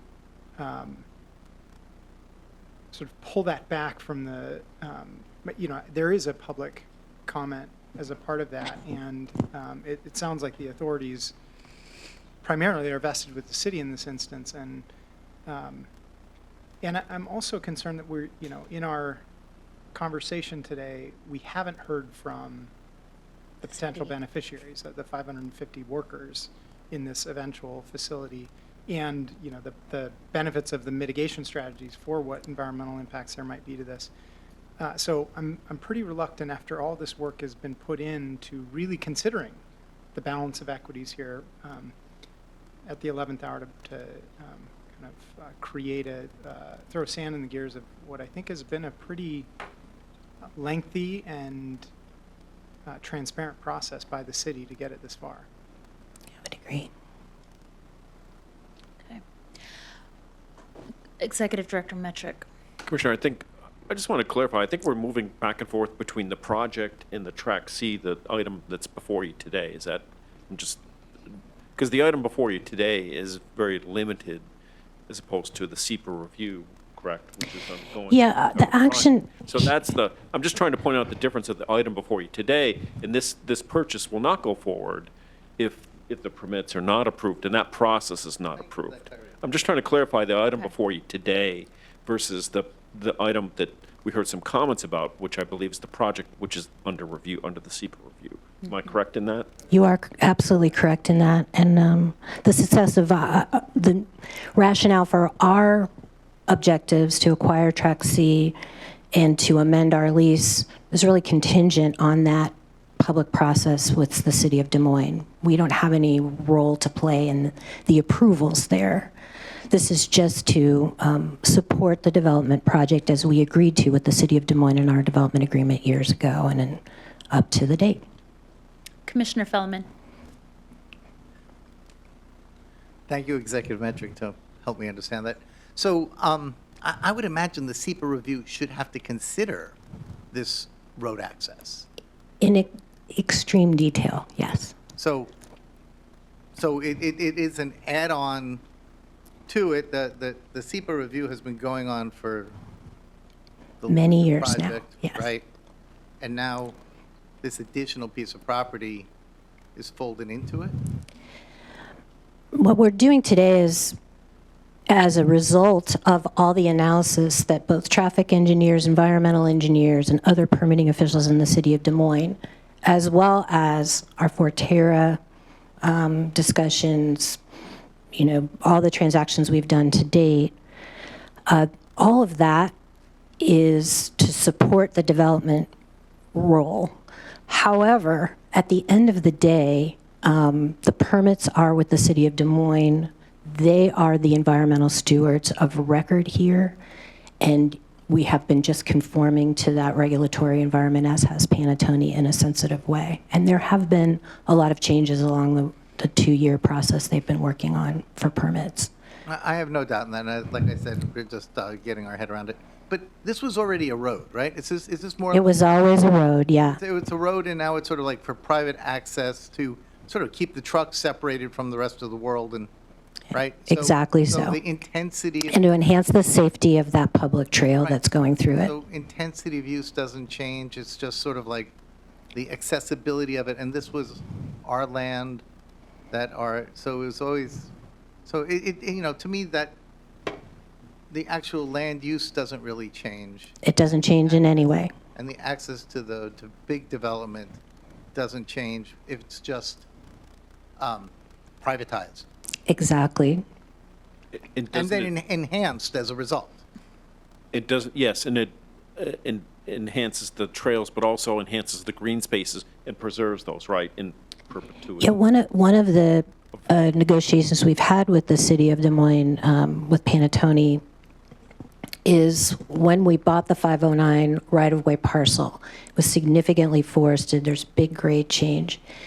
And one of the advantages for the port on taking ownership of that is that we could agree to a permanent natural easement. So that's permanent. It runs with the land. Panattoni sells this project down the road. That easement and that buffer will always be there. It is significant. Thank you. Any other comments or questions from my colleagues? We, for our role, there's been a really intentional, I think, and thoughtful process, and I think that the process matters. That's why we've rolled out the stewardship plan. That's something we've been thinking about, not just for this project, but across the board and how we do business with the Port of Seattle. Our role in approving this, or not approving it, only can have so much influence on what the city of Des Moines is able to do for their part. I want staff to go back and have conversations with them about raising the expectation. We put out 4 to 1 because we know that it's tried and true and a best practice. I think it's more than reasonable than ask them to meet us there. So please go back for that. Will do. I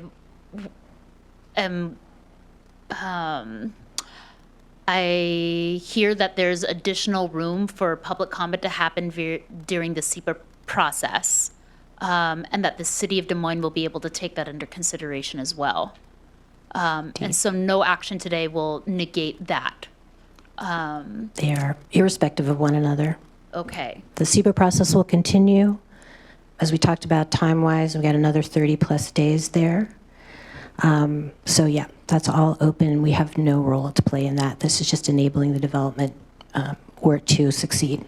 I'll push back saying it's not that we have no role. We still have the power of influence. Fair enough. And so I would also like us to go back and have a conversation with the city of Sea-Tac, because it's not just this project where we have members of the concerned public coming to us saying that they felt blindsided, they didn't have enough information. And yes, sometimes in the court of public opinion, perception is reality, and that matters to me. The process of how we're doing business and the people we're doing business with and the processes that they abide by matters to me. So please go back and talk to the city of Des Moines. I know that we have a council member in the audience with us today, and talk about the way that they're communicating with the members of the public. With that, for all the things that have been shared by my colleagues, I think that we're okay if there's somebody who wants to make a motion in a second to act on this today, so that we're not the ones delaying this project when it is time sensitive at this juncture. So I'll turn to my colleagues and see if there's a motion. So moved. Second. All right, is there any further discussion? The motion's been made and seconded. Please note for the record that Commissioner Cho has joined the meeting. Clerk Hart, please call the roll. Thank you. Beginning with Commissioner Calkins. Aye. Thank you, Commissioner Cho. Aye. Thank you, Commissioner Pelliman. Aye. Thank you, Commissioner Hasagawa. Aye. Thank you. 4 ayes, 0 nays for this item. Thank you. Thank you.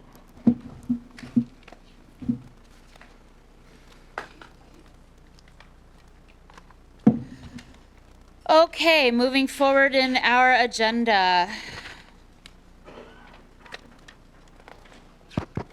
We're running way behind time, folks.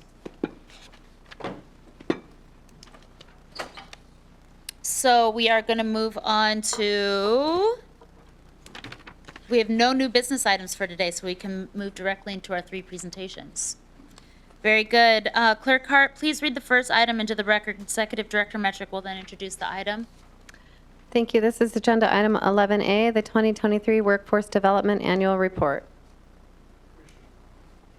Commissioners, workforce development is critical to achieving the Port's mission as an economic development agency. The Port of Seattle continues to invest in regional workforce development, and we have made a significant commitment for increased funding in maritime programs, as well as enhancing career development opportunities in port-related industries for structurally excluded communities. We're pleased to have Anna Pavlik on board as our new Workforce Development Director. You will hear from Anna on our $3.5 million investments made in 2023 for external workforce development programs in the port-related sectors of aviation, construction, trades, and maritime. The Port of Seattle also supported the Maritime High School, the Youth Maritime Collaborative, the Dirt Corps to train for green jobs in the Duwamish Valley. Staff will also present trends, challenges, and opportunities for 2024, and you'll hear from presenters who benefited from port-funded programs. So at this point, we have a number of speakers here, so I think I'm going to turn over to our Senior Director, Bukta Gaysar of Equity, Diversity, and Inclusion, virtually here, who's joining us virtually on her PTO time to do this. So thank you, Bukta, for doing that on this important issue. So I'll turn it over to Bukta to kick us off. Bukta. Thank you, Executive Director Metric, and good afternoon, Commissioners. My name is Bukta Gaysar, and I'm the Senior Director of Office of Equity, Diversity, and Inclusion, which includes the Office of Workforce Development. I'm really sorry to not be there in person to join you for this annual report. I'm here in Toronto with some new family that is arriving from Iran, and my family is so excited about that, so I'm spending a week here and joining you virtually. We are really excited to bring to you our Workforce Development Annual Report as mandated by the Workforce Policy Directive, which was adopted a few years ago, where we come to you annually and report on the progress of our work and a look ahead, and also some data and metrics from our work with our partners in the community. As you've heard today from Executive Director Metric, we're incredibly excited to bring to you our first report with an incredibly capable team. Our director, Anna Pavlik, joined us just a month and a half ago, so she's really been working hard to get the details of this report together in just a month and a half of being on the job. And we have an incredible team that she'll be introducing to you. And we also have a number of community partners who are, of course, working with us throughout the year to deliver incredible outcomes and are here today to speak about their work. And I want to thank them for spending the time to join us today. I am now going to turn it over to Anna, who will be presenting along with community partners for about 15 minutes or so, and then we want to spend some time to address any questions or comments that you might have. Thank you all for allowing us this time, and I'm turning it over to Anna. Thank you, Senior Director Gaysar and Executive Director Metric. I am incredibly pleased to be here, and if it's all right with you, I will pause on introducing my colleagues here until they speak, since we have limited time. But my name is Anna Pavlik. As the new director, I am incredibly impressed, just being here a month and a half, at seeing that the port under your leadership, all of you who've already spoken, have committed your heart, soul, and mind to workforce development, as well as your investments in equitable workforce development. So next slide, please. I am here with a true commitment to the mission and plans that have already been put in place. As you heard from Luis Navarro, my predecessor, who I did not pay to make those very kind remarks, but thank you, Luis. We are definitely focused on near port communities and high demand careers, but my goal in taking on this position is that we shift more of our investments towards high wage careers that are also in high demand. And so we'll be seeing more of that as we continue to grow all of our investments across the sectors, with an intentional, of course, continued baseline expectation that we're supporting structurally excluded communities by developing additional metrics for how we evaluate the barriers communities face and some of our community partners face, as well as addressing those issues and developing retention metrics, focusing on ensuring that the success metrics we have in place are really using the best value of our investments. And so next slide, please. This work could not be done without a powerhouse team that are in the audience. Raise your hands, please. Crystal Dome, Carl Hugel, Leslie Horton, and our newest addition, Robert Brown III, who's joining us just yesterday to focus on maritime and green jobs. So incredible team doing the hard work. I'm going to be focused really high level on the quantitative outcomes from 2023 and then pass it to my incredible colleagues at our partner organizations to talk more about the different sectors. So in 2023, we saw a lot of increases in a lot of areas. The first being just more of our investments getting out in the community, a 38% increase in 23 over the prior year, and a 22% increase in the number of job, apprenticeship, and internship placements, largely due to work at the airport by Port Jobs and other partners. And that also translated into a huge increase in job training completions. So a lot of those are job readiness, like badge preparation. You'll hear more about them when Executive Director Worthley gives her updates from Port Jobs. But I really want to highlight that in 2023, 83% of the folks served by our workforce development investments were Black, Indigenous people of color. A really incredible number, especially given that the general population in King County is only 46% BIPOC. Next slide, please. So we wanted to highlight for you that when we talk about structurally excluded communities, we want to focus them first on near port communities. So if you see the bottom right map, the smaller one, these are our near port communities. The darker the blue, the more people we supported with job training and employment services in 23. And then you can see in the larger map just a real expanded outreach. We've really reached people all over the region. Again, many who are working in the airport. But we've really worked hard to ensure that at least 76% of those we support with these resources live in those structurally excluded communities that are near port. Next slide, please. And so I'm going to talk a little bit again about each sector and some of the high-level outcomes and demographics, but I'm not going to hit on everything to make sure we have time for our colleagues. 76% of those trained in the construction sector using our investments were BIPOC. Over $32 an hour in wages for those who came through the partners we work with. That's a 40% increase from the prior year, and 77% retained an apprenticeship at the first year, which is a really good number, a really good retention rate for those just getting started in construction apprenticeship. Next slide, please. So by sector, you'll also see some of our major investments and some of our primary partners, but this is not exhaustive. These are the primary partnerships we have. And the photo here is from the PACT pre-apprenticeship program, which you'll hear about more in just a minute. But a lot of the training that was planned for 23 didn't get started until Q4. So our placement numbers of 138 trained in pre-apprenticeship were down from the prior year, but they're rebounding here in 2024. So now I'm going to turn it over to the pre-apprenticeship construction training program through Seattle Colleges, the program director, Jerry Jordan, to talk about PACT and their work in training folks to work in construction. All right, thank you. Yes, again, my name is Jerry Jordan. I am the current director of the PACT program, which is a pre-apprenticeship construction training program. Oh, sorry about that. The PACT program has been around since 1998, and the mission of the PACT program was set to alleviate barriers in the trades.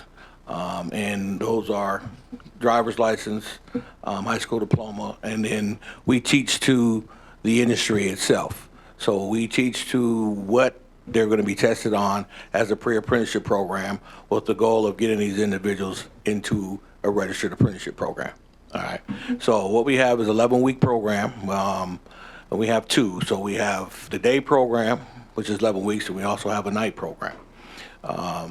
Last year, we started a night program to allow individuals that are not only looking to change careers, but are currently working. So we focus on the underrepresented population, black and brown folks, recently released from incarceration, military, and those individuals in those categories in the community that we serve.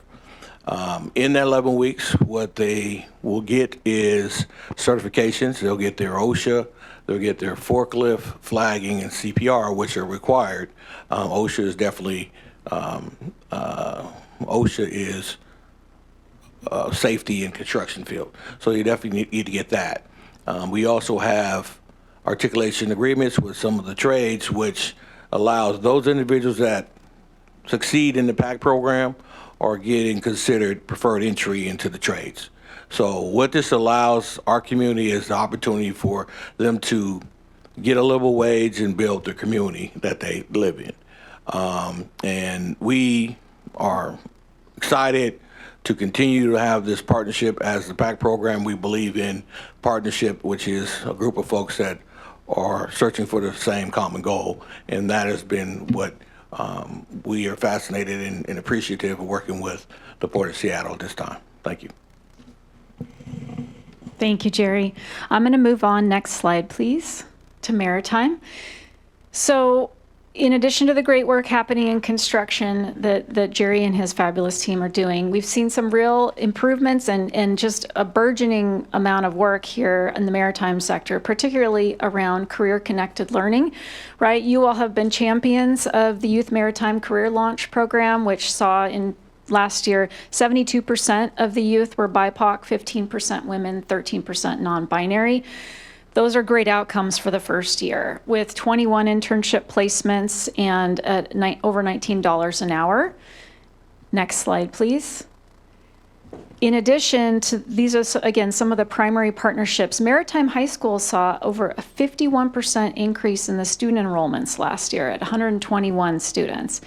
And not to mention all the work at Maritime Blue. And we have online today Rob Jones, who is the VP of Youth and Workforce at Urban League of Metropolitan Seattle, who's here to talk about the work that Urban League has done under Youth Maritime Career Launch. Next slide. And I'll turn it over to Rob. Good afternoon. My name is Robert Jones, the Youth and Workforce, VP of Youth and Workforce Development here at the Everly Metropolitan Seattle. In the inaugural year of the program, we proudly served and trained 13 participants. 12 successfully completed the 3-month internship. We received interest from 7 employers interested in hosting interns and placed participants with 5 of these employers. Among the 12 participants, 1 student secured a permanent position following the internship. Prior to starting the internship, participants completed job readiness workshops and earned certificates in basic safety training through Compass courses. The training include basic firefighting, personal survival techniques, first aid and CPR, and personal safety and social responsibility. As a notable success story from this year's program is Martrez Darton. Martrez interned with the Washington State Ferries as a wiper, showing a strong interest in maritime careers. After his internship ended in February, Washington State Ferries invested in his future by sponsoring a 3-week course for his QMET certification. Martrez successfully completed the course, obtained a certificate, and applied for a wiper position with the Washington State Ferries. He was subsequently interviewed, hired, and full-time permanent employer starting early May. So we have success in this program, had a lot of youth that we were able to connect with to give them the opportunity to first learn about maritime, see the interest level rise in youth of color, and then also place them in the field. Thank you, Rob. And a special shout out to Rob. He left a meeting with Mayor Harrell to come do this virtually. So thank you, Rob, for doing that. All right, I'm going to move on now to green jobs. Next slide, please. Thank you. A longstanding partnership that the Port's had with Dirt Corps has really resulted in a number of both youth and adults gaining necessary skills in restoration work and other occupations related to green jobs in the Duwamish Valley, taught both in Spanish and English. And I will say, from my perspective, looking at a lot of the analysis around green jobs, we're really looking towards the construction sector. That's where a lot of the clean and renewable energy jobs will be and are. And so we've put an increased focus on construction here with a partnership with the Northwest Carpenters Institute. You heard from them last year, and are building out partnerships with the electricians, sheet metal, heat and frost, and others with the South King County Fund and some other investments. And that's where a lot of the installation, maintenance, and operation of clean and renewable energy will be. So you'll be seeing more of our focus there.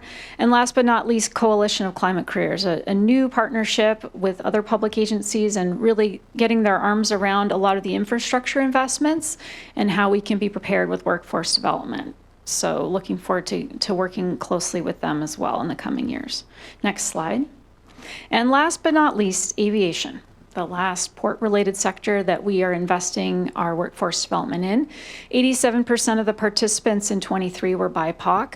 Over 1,500 people placed in jobs, and training as well was up 77% in job readiness training with an hourly wage of about $20 an hour. And next slide, please. That work is due in large part to our partners at Port Jobs and several other partners, including Partner in Employment, that's offering multicultural supports to folks across many, many languages in job search supports. And of course, South Seattle College with the Aviation Maintenance Technician Program and Ground Service Equipment, which you'll be hearing more about here shortly as well. So now I'm going to turn it over to Executive Director of Port Jobs, Heather Worthley.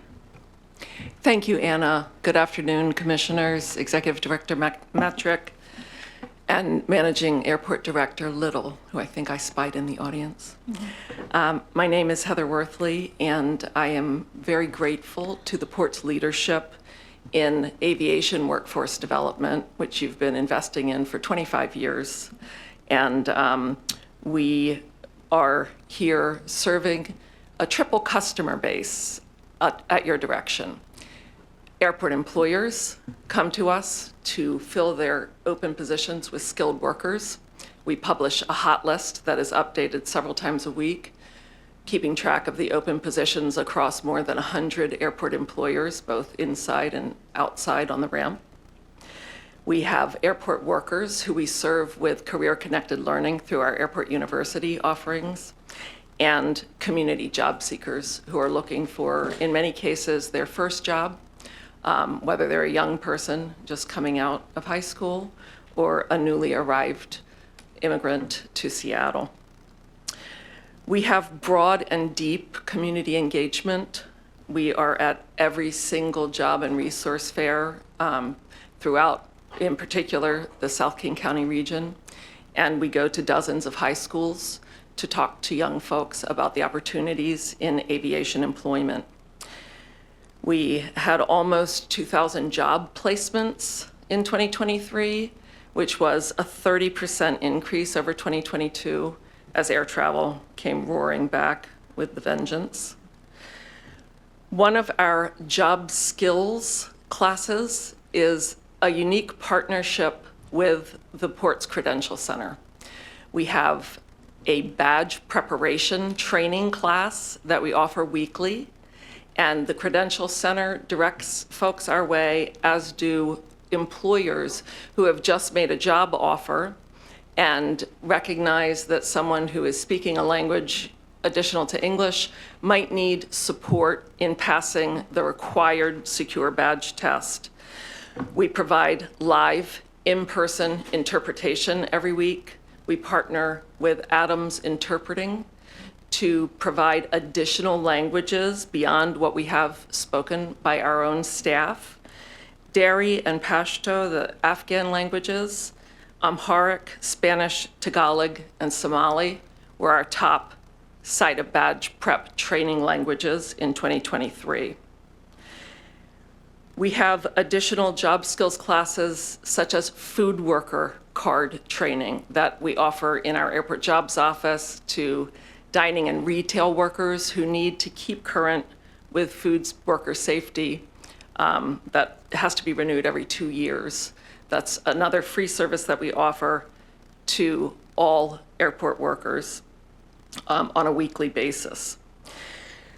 We have worked very closely with the Port for the last 3 years on aviation maintenance technology career pathway, the Port's first directed aviation career pathway. It is a fantastic program.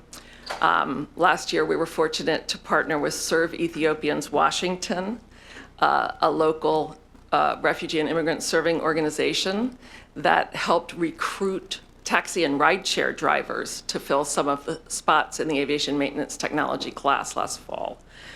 We saw 15 people complete AMT, and most of them are now at South Seattle College pursuing the full 2-year AMT certification program. You'll be hearing from someone soon who has gone through that program. Dinah Romero, to my right, will be our next speaker, and she can tell you a little bit about the value of the program and its impact on her life. We're super excited that the Port is adding ground service equipment technology as a second aviation-directed career pathway this fall. We're starting recruitment for those 2 classes now, aviation maintenance technology and ground service equipment. We're working in partnership with Green River College to bring pilot career exploration to the airport, and have next week visit 2 Green River's flight simulators where 30 people will be getting a little bit of education from people who are already pilots. We focus on folks who are working in the industry and getting representation from people who are structurally excluded and have managed to find a career. This is true for the pilot exploration program as well as aviation maintenance technology. We bring in about $1 million a year in additional funding to support the Port's investment. Alaska Airlines is a major contributor to the Airport University programs. They also provide a $50,000 scholarship fund that Port Jobs administers, and they make that available to all airport workers, not just Alaska employees. We were very pleased to be able to partner with the Port last fall and into the first 3 months of this year on a special asylum seeker workforce development project where we worked with fantastic community partners, Partner in Employment, which Anna mentioned earlier, the Congolese Integration Network, which brought language access support to this project, and Asian Counseling and Referral Services. We were able to assist 92 asylum seekers from families who are being housed at the Sea-Tac Doubletree across the street from the airport and give them an introduction to airport jobs, know your workers' rights with a partner from the drivers union, an attorney presenting that, and we're able to let folks know that when they get their work authorization after they're able to apply for asylum, we are providing a welcoming and warm space for folks to come and look for their first job in the United States. We have a special young adult program that is funded in part by the Annie E. Casey Foundation. It's called the Generation Work Initiative. Port Jobs is the lead for the Seattle site. It's in 7 sites across the country. And we are this year partnering with employers to focus on employer engagement for young adults of color. What is working for young adults of color who are getting jobs at the airport? What's working for employers who are successfully engaging and retaining young adults of color? We're doing some research, and we've named young worker ambassadors who are 100% BIPOC and are helping tell other young adults about opportunities for aviation careers. And we are blessed to have some fantastic employer partnerships. You've got some incredible employers here at the airport who are deeply invested in that work in particular. We're doing a retention study for you on the aviation pathway students. We're doing 3 years of follow-up with interviews every quarter with a subset of, at this point, 60 people who have gone through the aviation maintenance technology pathway, and we'll be adding the ground service equipment folks in as well. We're looking at barriers, what's keeping people from proceeding in their pathway, and what resources are needed to help people persist.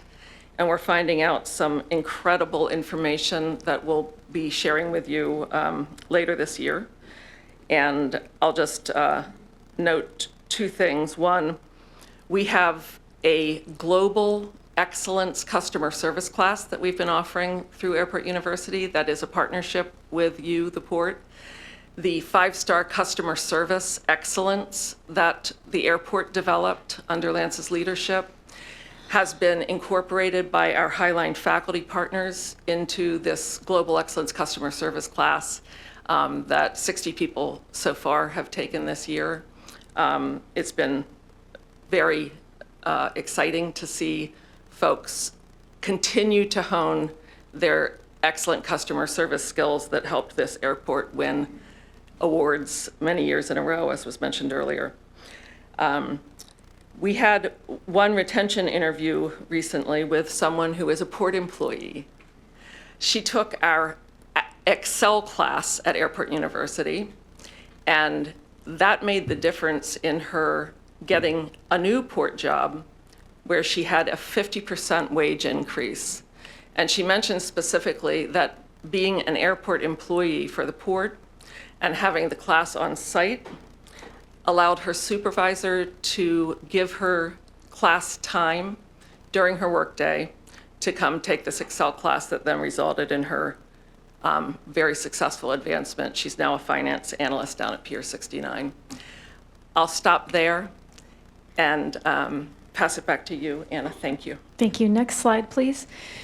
Successes and challenges. 23, we saw a lot of expansions in partnerships, especially around the Youth Maritime Career launch. However, we did face some challenges with staffing transitions. We're now just back to being fully staffed yesterday. Definitely seeing a lack of capacity amongst some of our community partners. They're really struggling, post-COVID with inflation and rising cost of living for staff and challenges with public contracting processes, which we're working through. And Next slide, please. But so many opportunities, so many priorities for us here in 24. Expansion into new communities and sectors, ensuring that we have a strategy around transportation, a lot of leadership development and construction, but also youth awareness of construction careers. And again, a focus on careers over jobs, and then also looking inward at refining our systems, ensuring that all of our investments, we're administering them as best we can and tracking and reporting to you as you need. Next slide, please. We could not do this with all of our community partners, as you've heard from several of them today. And last slide, last but not least, most importantly here, we've got Dinah Romero at the table, an aviation maintenance technician graduate who has taken the day off to be with us here. And so thank you very much, Dinah. Hi, my name is Dinah Romero. I was a student at the Intro to AMT program, so I worked here for Alaska Airlines for a year, and I saw the posting. And it was a gateway for me to find my career. I just finished the 2-year program at South Seattle. I am aircraft maintenance now. So yeah, this program, workforce, airport jobs, port jobs, they are great. They help me increase my wage. I love my career. I never knew that this career existed if it wasn't for the posting. So yeah, I've definitely learned a lot, increased my wages. It helped me build a skill set that I never knew I had. And it's great to be a woman of color, especially in this industry. And I just wish it'll be more broadcasted towards even the younger generation for this trade work. So yeah. Thank you. We asked Dinah to come back because we know it's one thing to send someone to training and it's another to walk alongside them in their career. So as everyone at this table knows well, that's hard work, but is incredibly important to do. So thank you, Dinah. That concludes our presentation. Thank you very much. Commissioners, questions and comments?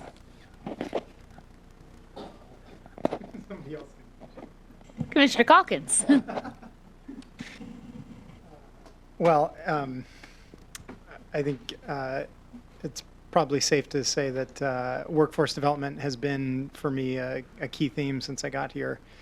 And I wish I could say it was entirely out of like the goodness of my heart, but I genuinely believe for the betterment of this institution, this public agency, we need to really focus on workforce development.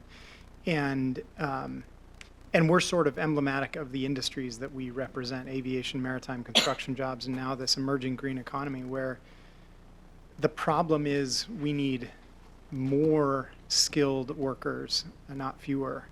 Everybody loves to talk about automation and all these things that are supposedly going to take jobs away. In fact, they increase our need for skills training. We need more training to be able to accommodate all these sophisticated things that we're going to be working with. And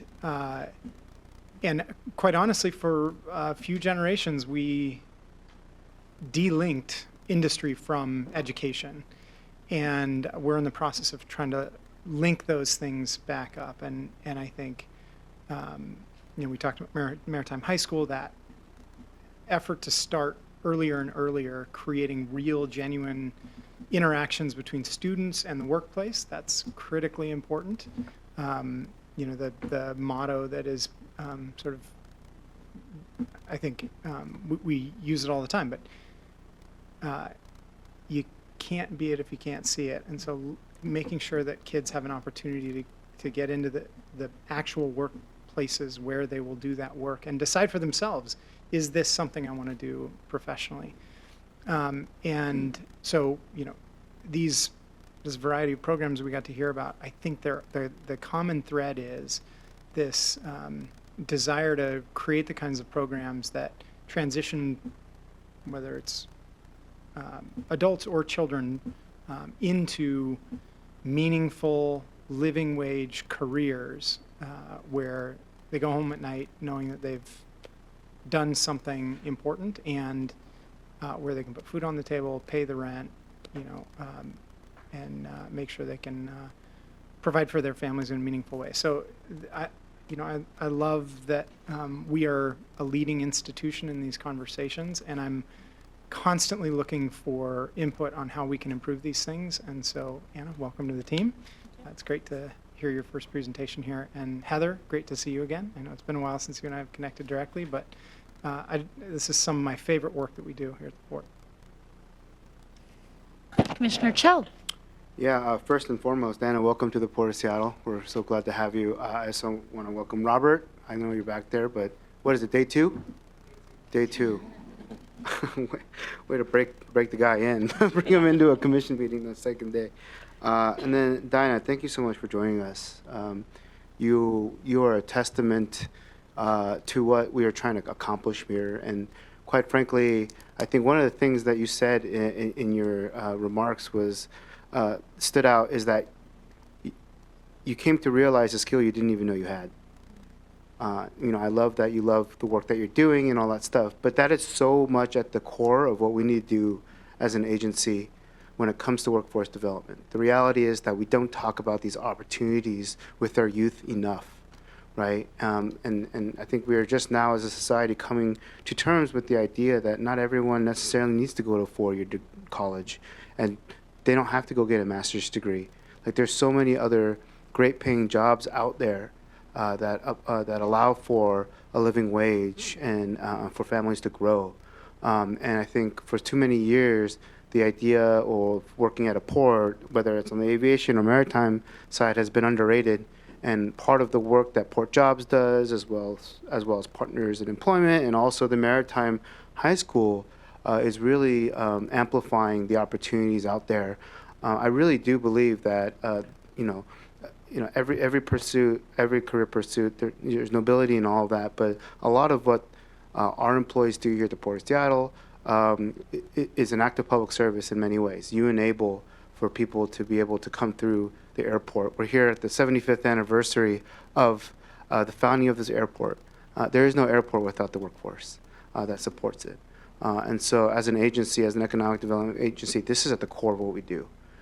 Creating jobs, not just for ourselves, but also for the broader community. I love the ecosystem that we've built, right? We're tackling it from the K through 12 side through Maritime High School. We're talking to people who are really resettling and starting their lives over. We're talking to people who have had careers, but then maybe want to make a pivot, right? And so the fact that we're really tackling this workforce development issue on every level, right, from every angle, I think is what makes the Port really unique and, quite frankly, a model for all these other agencies to follow. So I don't have any questions. I just want to applaud you all for your work. And I really hope you take great pride in all the progress that you've made, and I look forward to continuing to support the work that you all do. Thank you. Commissioner Fellman. Well, thank you so much for that presentation. And Anna, your phenomenal quick study to be able to produce an annual report in just a month and a half at the job. I think that's quite impressive. But actually, I wanted to give a shout out to Luis Navarro, who has actually enabled these data to be collected and his years of work in that end. So thank you all. And I'm delighted to hear he gives you such a great wind in your sails. I had just a couple of thoughts. I mean, the intentionality of reaching out into communities that, with your language expansions and all this stuff, that's like so much thought has gone into this, and the data are, showing that you're making great progress. So, thank you for that. I also appreciate the comment you made, Anna, about wanting to get the higher wage jobs. But, being in the system, you get to see the reader board maybe sooner than somebody else sees it. And so once you're in the system, it seems like there's growth.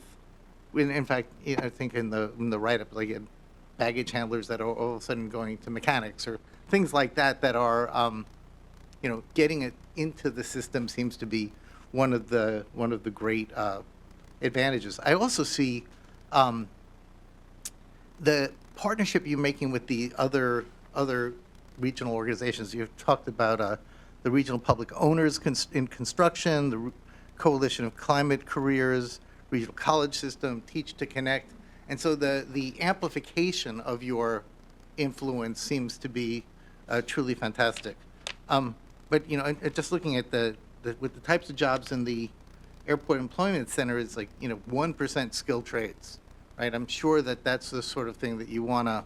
That's where the bigger money is at. And but I also heard you say resources are tight, both for, for the communities that you want to do. And, Alaska Airlines has skin in this game since the get-go, right? And has anybody talked to Delta? Are they part of this partnership as well? Go for it.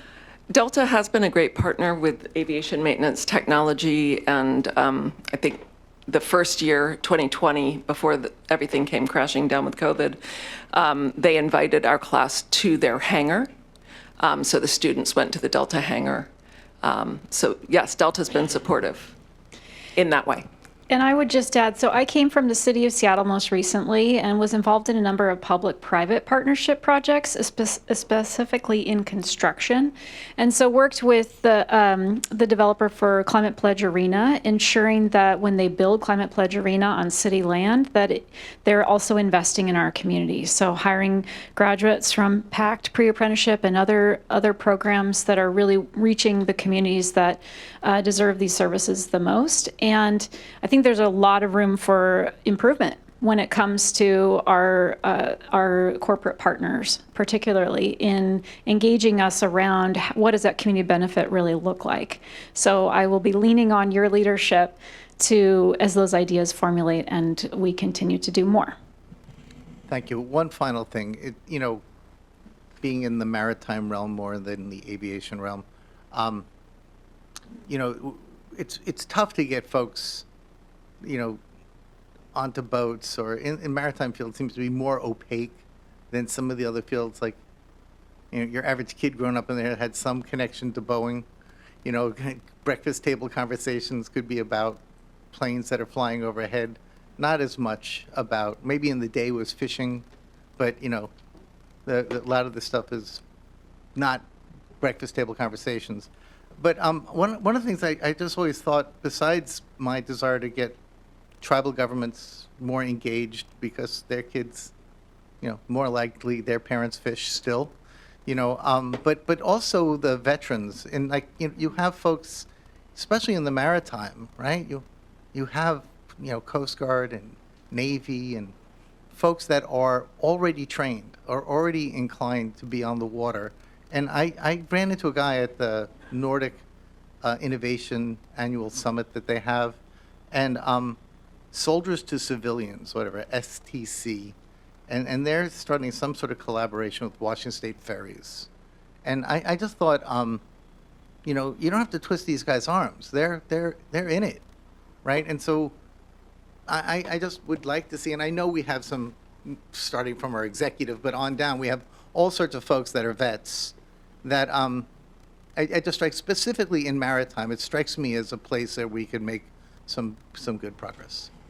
We'll definitely look into it. Well, thank you so much for the presentation, and thank you so much for your testimonies, and thank you so much for joining us, and as part of the Port team. I don't want to belabor any points in the spirit of time because we're running so far behind today, but I do want to express my deepest gratitude and enthusiasm for this program. And in particular, I just want to recognize that when I first joined the Port, I did so with some priorities in mind. First and foremost was the workers. And Heather's briefing for me, onboarding, was an incredibly educational first foot and introduction to who the SCA employees are and what we're currently doing, but also looking forward to what more we could be doing. I just want to acknowledge that next up in the agenda is a presentation on childcare, and it was Heather who really lifted this up to commission as a demonstrable need. Because you were asking workers about that proactively. And so it's 2.5 years later, and we're on the precipice of opportunity for potential implementation on that. And that's just the gift that keeps giving. Thank you for the spirit of your work. Thank you for what you're doing for our workforce. And that thank you is to everyone at Port Jobs, right? It's really, it's empowering, and it's just raising the bar for all of us. So with that, we are going to move forward in our presentation. Thank you so very much for your work. band, I would like to welcome up our next group of speakers. I'll have Clerk Hart read it introduce the item, and Executive Director Metric will, she'll read it into the record, and Executive Director Metric will introduce it. Thank you, Madam Commission Vice President. This is item 11B, the SEA Child Care Services Evaluation Project. Commissioners, last year, you allocated $100,000 in the 2024 budget to explore the potential role of the Port of Seattle in child care services. The following presentation will offer a briefing on the results of the SEA Child Care Services Evaluation, share survey results, offer potential options for going forward and next steps. We have a number of presenters here. I'm sorry you're not all on my list here. So, Julie, I'm just going to introduce you as Director of Customer Experience and Brand Strategy and the leader on these efforts, and I know in addition to all your other work, so I appreciate that. So. Thank you so much. Good afternoon, Commissioner Metric and our Executive Director Metric and the Commission. I appreciate the opportunity to be here with you today. For the record, I'm Julie Collins, the Director of Customer Experience and Brand Strategy. And it is exciting to be here on a day when we're looking both backwards at our airport's 75 years and also looking forwards to think about the future and to think what it will take to make sure that our airport remains robust and continuing to serve our region. We realize that the issues ahead are going to be quite different than what we faced in 1949 or even 2019. We saw that, if we go ahead and turn to the next slide, we saw that in the past couple years, especially since COVID, that it has become clear that attracting and retaining the workforce for robust operations and services has become more difficult. One of the impediments for the 24,000 badged employees working at the airport, particularly given the airport's 24/7 operating environment, is securing affordable, accessible, and flexible childcare. This challenge is not unique to SCA. Over the past 18 months, I've met with large airports across the country who are tackling similar issues. In August 2023, SCA conducted a survey of airport employees to better understand their challenges related to childcare. And as Executive Director Metric noted, last year the Commission did commit $100,000 for a study around these issues. The Imagine Institute, who is here with me today, was contracted to provide this 6-month assessment, and they're going to be sharing 5 concepts with you for the Port's consideration. Imagine is providing the Port these concepts based on their research around geographic dispersion of the airport's employees, the existing child care services near the airport, and their deep knowledge around child care issues in Washington State and beyond. Today is the first opportunity the Port Commission has to fully discuss and understand these concepts. And at the end of the presentation, I'll cover some next steps. However, I do want to emphasize from the start that this is just a first step in considering a potential role for the Port around child care services for airport employees. There's still detailed work to do to understand how these concepts align with the Port's legal and funding feasibility. And with that background, it's now my honor to ask Kate Bridenstine, the CEO of Imagine Institute, to introduce her amazing team and to share the excellent work her organization has done to provide the Port with well-researched and multifaceted childcare options. Kate. All right. Good afternoon, Commissioners and Executive Director Metric. So I'm Kate Bridenstine for the record, and I'm joined by my amazing colleagues. To my right is Amelia Vassar, and she's our Senior Director of Equity and Evaluation. And then Marie Keller, our Director of Facility Growth and Development. And they will be helping me answer questions. Oh, next slide, please. And next slide.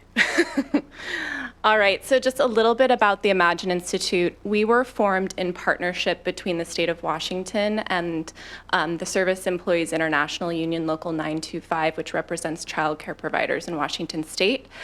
We really had a mandate to create a conduit through which childcare providers had a meaningful voice in their own profession, that things were not imposed upon them, but rather they helped design and implement the services for the industry. So we do many of the same things that the previous presenters do, but for childcare workers. Sorry, I did not bring my glasses, so I'm going to refer to my table slides.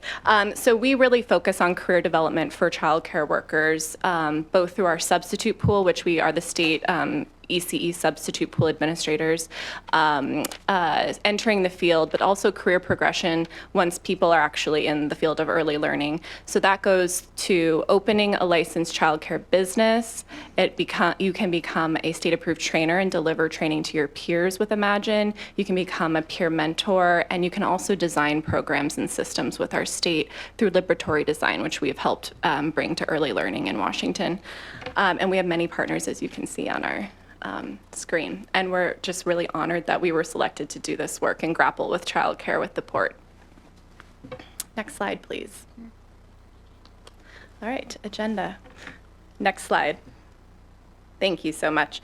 So as Julie mentioned, the port has been thinking about grappling with the ways in which childcare challenges are impacting airport workers and airport employers, especially since there are many specific challenges that airport workers will face given the 24/7 environment in which they work.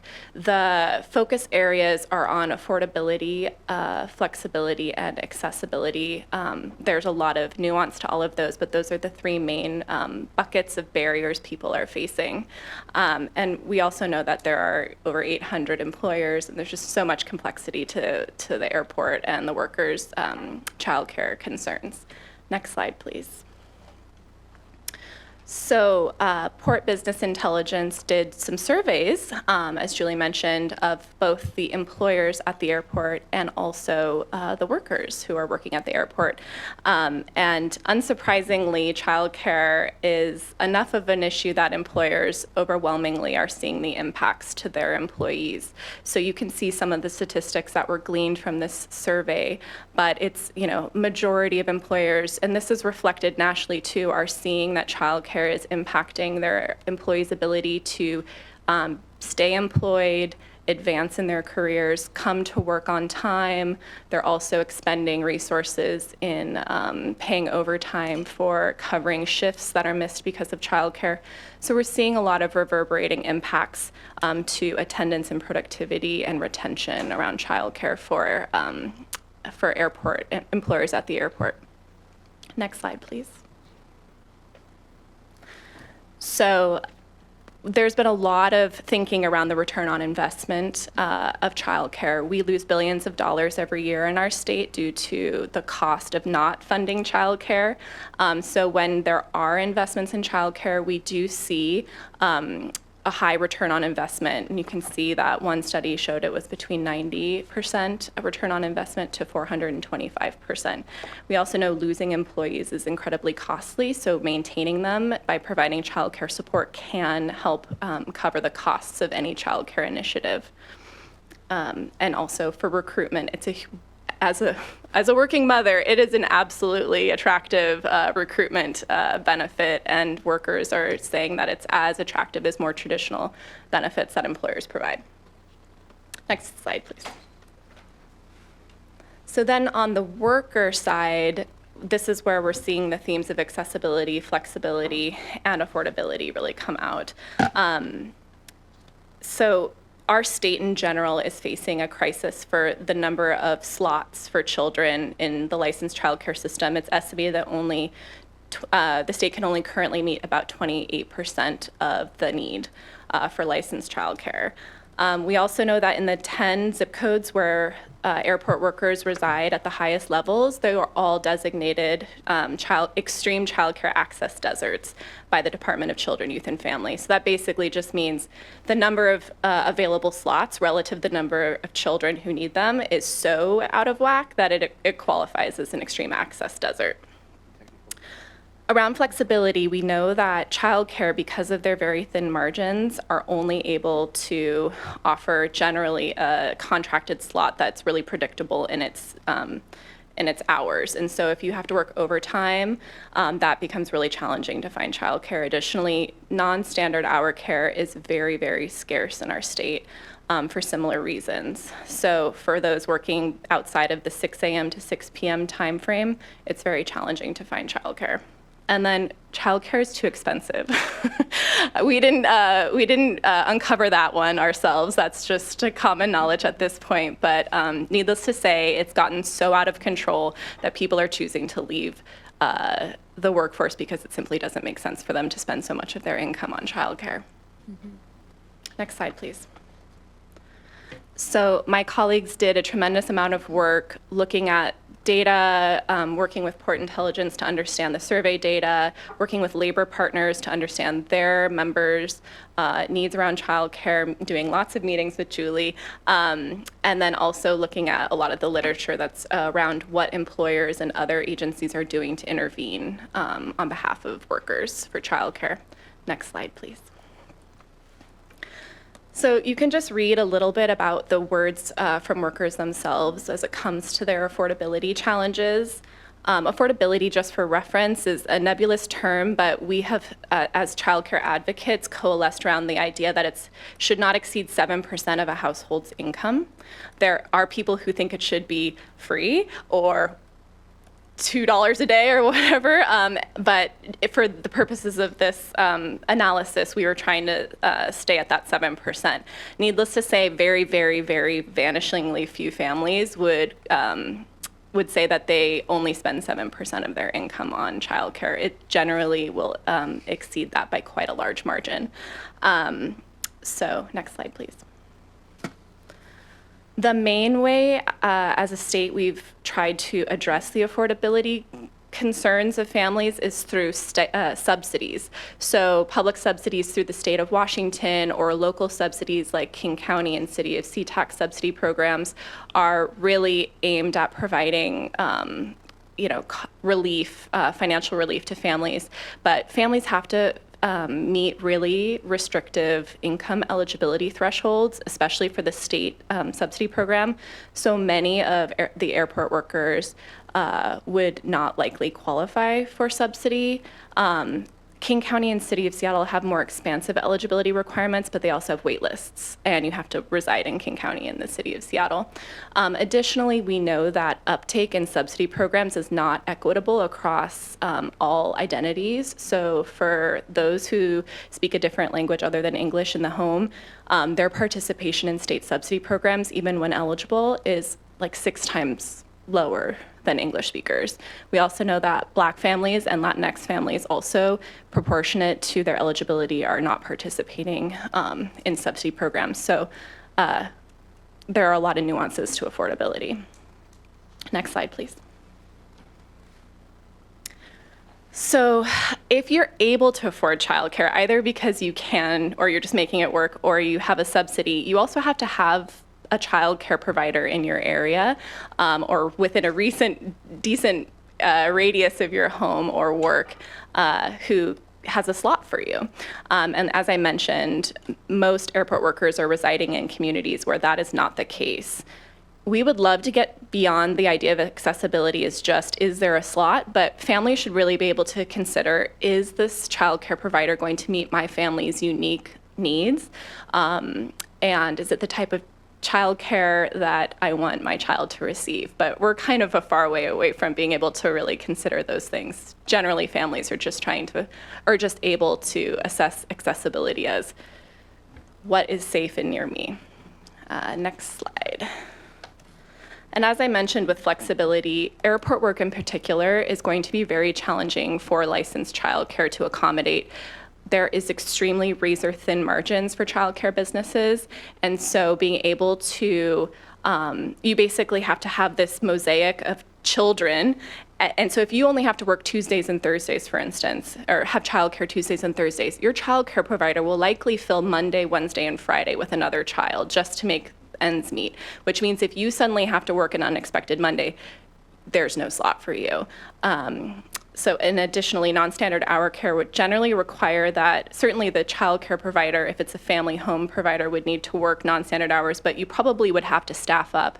So financially, if you have 1 or 2 kids who needs to come before 6 a.m. or leave after 6 p.m., you're not making enough money to cover that additional staffing cost.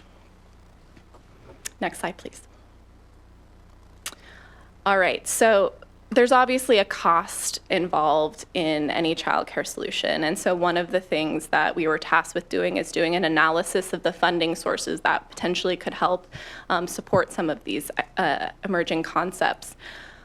Spoiler alert, unfortunately, there aren't enough existing funding sources to cover the bulk of any childcare intervention. So there are some, and we were able to see them, and there's some that could be cultivated, but just want to be upfront that there's no secret pot of money for much of this.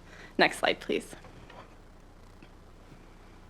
So one area where we do have established funding to support childcare initiatives is the Early Learning Facilities Grant Program, which is through Department of Commerce, and it supports opening licensed childcare centers. So you do need to have shovel-ready projects. You need to have all the other costs beyond the grant covered by another funding source, but there is a meaningful amount of money that can help support opening licensed childcare centers that does exist currently.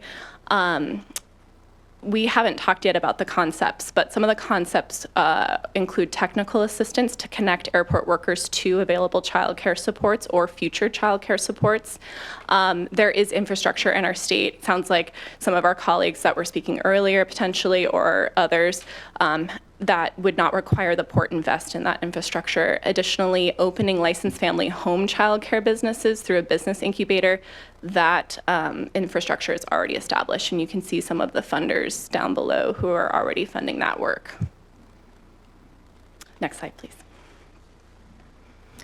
There's also philanthropic funding that does support childcare projects, and I would say those are probably best suited for one-time expenses rather than long-term, multi-year, ongoing expenses or pilots and things like that. And there's certainly relationships with philanthropy that can be cultivated to support some of this.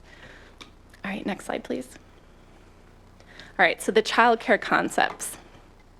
Next slide, please.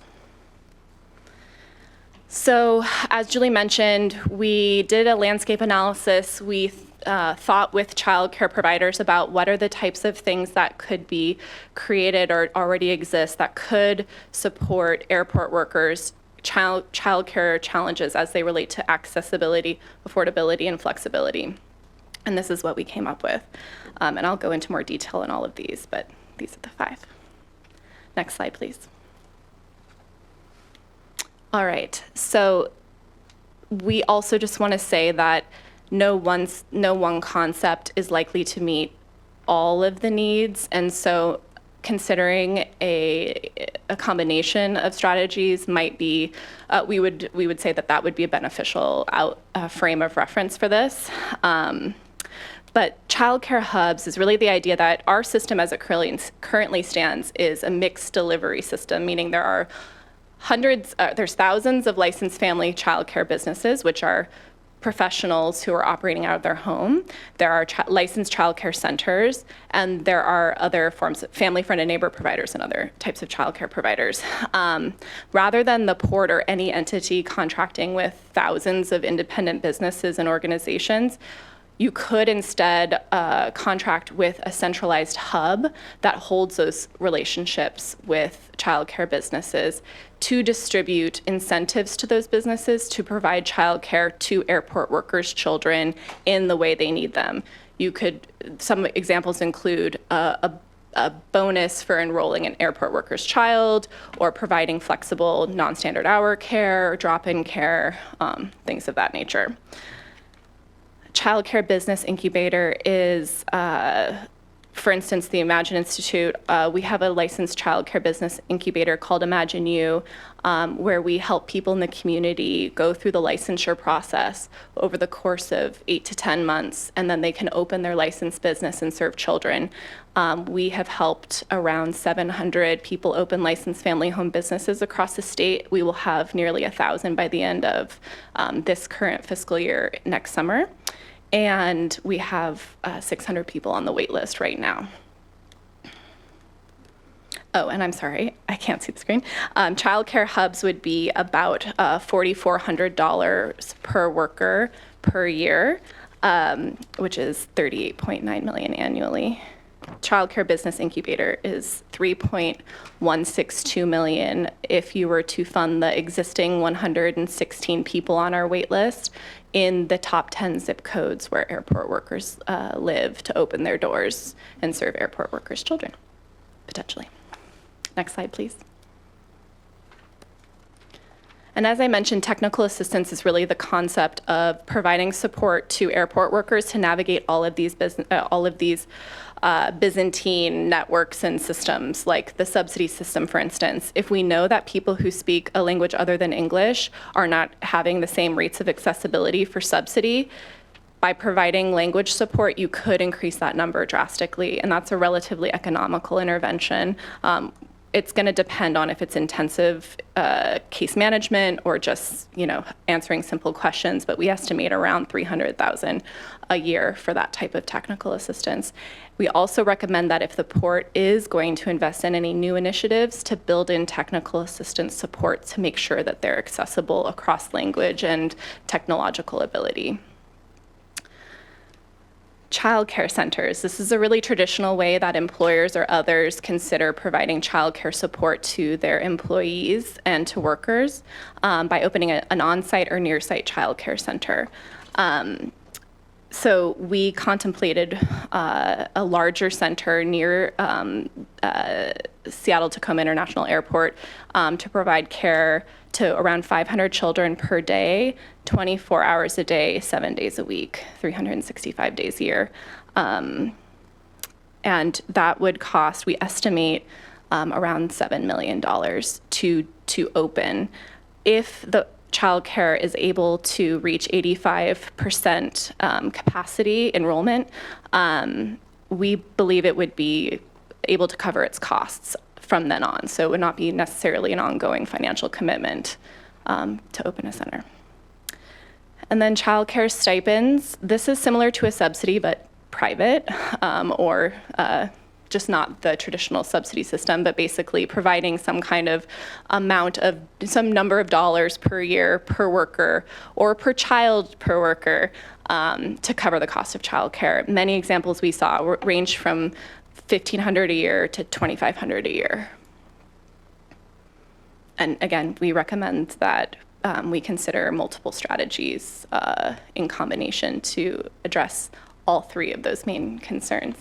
Next, thanks. So we initially were talking about an annual cost, and we wanted to zoom out and look at a 5-year timeline and then 5-year costs. So this would not be like starting in a specific time. It just says at the start time, it would take 1, 2, 3 years. So we estimate that within the first year, you could spin up a technical assistance apparatus, a child care stipend program, work with a child care hub to offer incentives to care for airport workers' children. You could open 116 or more licensed family homes in targeted regions, but it would take more like 3 years to open a licensed center. There's just, you can see all the different pieces. And it depends. If you already have a building, it could speed it up, but there's a lot that goes into it. But approximately, this is the timeline we're looking at. Next slide, please. So again, we're looking at a 5-year timeline. We really wanted to show how some of these are one-time investments and some are ongoing financial commitments. We also didn't have any specific parameters, so we wanted to really look at what the cost would be to meet our estimated need based on the data we had available. But we did want to give a range. We still think that you could go lower than the low end or higher than the high end. It really just depends, or do some or not all. But wanted to give you really what that most robust level of funding would be. And then you can see there's also the number of workers that would impact. We estimate that 7,500 workers likely have childcare age children, around 8,900 under the age of 12. So this is that slide. Next slide, please. So as Julie mentioned, we're coming from a place of childcare knowledge and expertise and not as much about the port-specific parameters and constraints. So this is just our analysis of what is currently available or possible and what would really support airport workers' stated challenges around childcare. But there's a lot more work to do. And so, I think that this is a great jumping off place, but by no means the ending. And I think that's all for me. Great. Next slide, please. Just to talk a little bit about the remainder of this year, and then we certainly want to have time for questions and discussion. As Kate mentioned, these are concepts. There's a lot more work that would need to be done to incorporate your guidance as the commission, legal feasibility, working, again, ongoing work with stakeholders, different funding approaches and timing. In other words, this is really a starting point, and so much more work does remain to really form these into specific recommendations that could be then followed up upon and approved. The budget process will be part of that next steps as we start that process in the summer. I know the commission has already started talking about its priorities, and so we wanted to give you a sense of some of the potential costs for your consideration that would help to move this work forward. We do think I think a long-term consulting contract is going to be really important. That would be a separate contract from the one we currently have now with Imagine that ends at the end of this year. And again, we're not the experts in childcare. We know about how to run an airport, and so having that additional expertise is critical.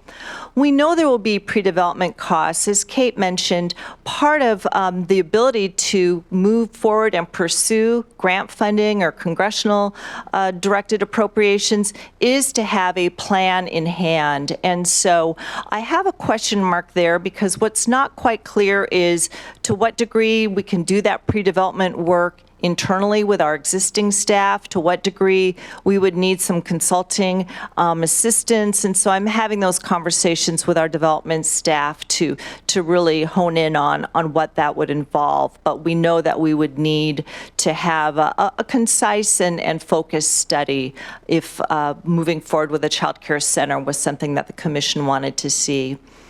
We referenced the fact that there had been an employee survey last summer. That survey was really to just start to gauge the needs of airport workers. It was not a survey that said, if the Port of Seattle were to build a child care center, would you use it? What hours would you need it? And so if you're really going to move forward in that way and build a business plan, you'd want to hone in and really understand the needs of the workers. And so that would be additional work that would be needed in 2025.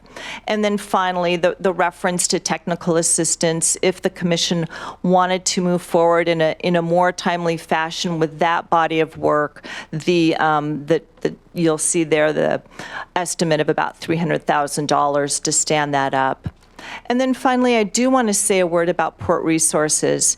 I have had the support of many, many colleagues from many departments from across the port. It is a very multifaceted endeavor. If you're looking at everything from our legal capabilities, funding, government relations, I think you can picture that this is a heavy lift, and it's also one that takes a lot of teamwork and really strategic thinking about from a business plan perspective, how would you move these forward and really make them viable. And so we would very much need to have port that were engaged and had this as part of their work plan moving forward to be able to also do this work. And so I just want to call out that need for our port staff as well. And then finally, as I mentioned, I have been in touch and I continue to talk with airports from across the country.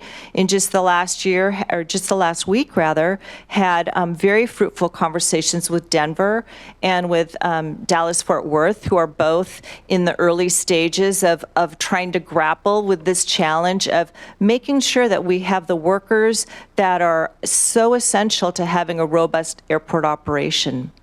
So with that, we'll go ahead to the next slide and be happy to answer questions. Thank you. Thank you very much. I'll turn to my colleagues. Commissioner Cho. Yes, I'm first this time. Thank you so much for this great presentation. Obviously, I was able to get a briefing from you all prior to today, so I don't have too many questions. But you made a point earlier about, and we just had a conversation prior to you coming up about workforce and workforce development. It actually sparked something. When I was in grad school, I had a professor who quizzed us on what has been the most consequential invention that added the most GDP to the world in the last 200 years. Does anyone have a guess? No, no, it's actually the opposite. It's the washing machine. And he would argue that the washing machine added more GDP to the world in the last 200 years than any other invention, because before the washing machine, a lot of women were spending their time washing clothes. And all of a sudden, with the washing machine, it freed up labor. And all that labor increased productivity, and we had tremendous growth in the world economy. I feel like we are at that juncture now, but in a different form, where, as you pointed out, there are many workers who are choosing not to work because of the cost of childcare. And as we just concluded our conversation around workforce development, I'm encouraged to hear that this could actually make a huge difference in our ability to recruit and retain people who we need for the next foreseeable future. Julie, you mentioned this already in your conclusions, but I'm curious to hear a little more about what other port authorities are thinking. We were just presented with 5 different options, and I'm sure everyone's approaching this a little bit differently, but is there a convergence amongst our colleagues around the country around what model that they're thinking about pursuing? Sure, Commissioner. I do think it's always important to recognize that different airports have different governance structures. Sure. Some are parts of cities or states. As a special purpose government, the Port of Seattle is a little unique in that standpoint. But with that said, I think that childcare centers are definitely one of the common approaches that airports are looking at. And we do see a couple airports, Los Angeles and San Francisco, who've had childcare centers in close proximity, not on airport property. San Francisco is about 3 miles away, but they've had long-standing programs. One is private, one is nonprofit, so there's different models for it as well. Phoenix will soon be opening a childcare center that is a part of its SkyTrain system, so it's not on the direct airport grounds, but is accessible via their SkyTrain. They will have a private concessionaire run that.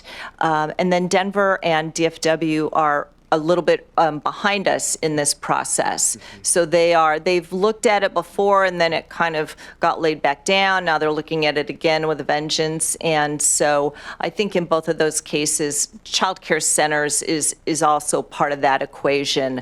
What's not I think, quite clear yet for those different airports is that 24/7? Is that drop-in? Some of those specifics, but I think the centers are a common approach.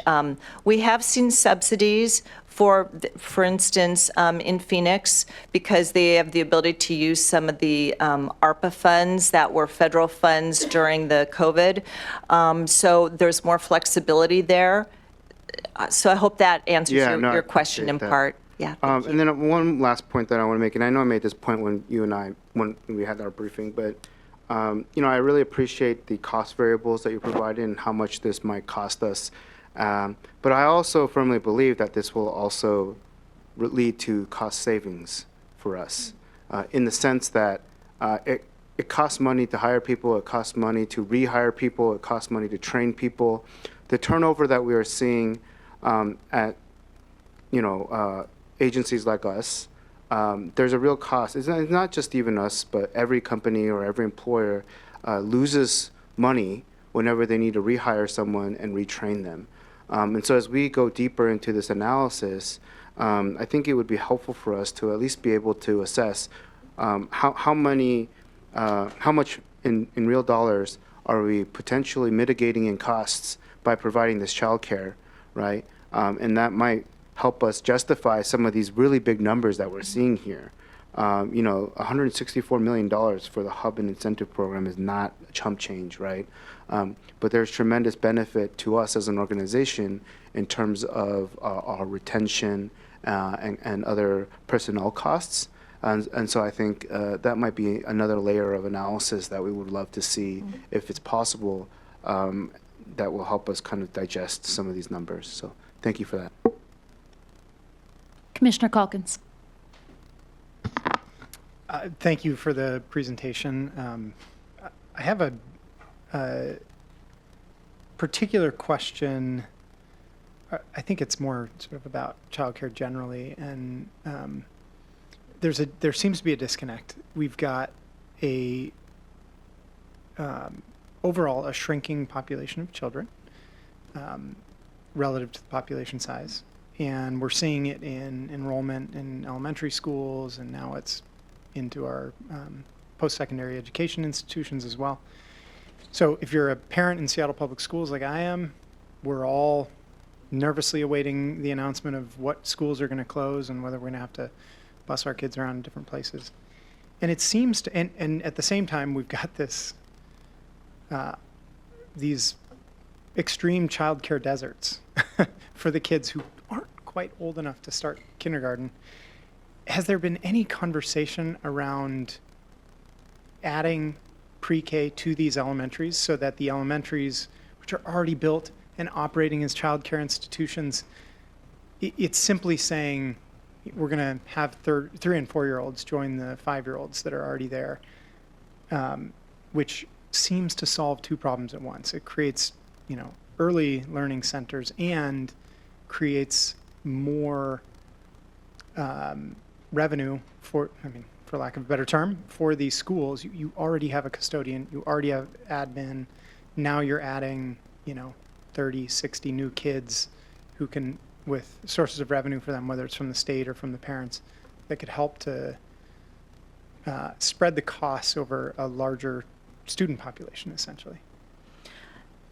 Yes, that is a complex issue. I would say there's something called transitional kindergarten, referred to as TK. There's also Head Start ECAP programs. Many of them are operating, well, some of them are operating out of schools, serving 3 to 4-year-olds. So that's certainly a strategy that people have looked at. I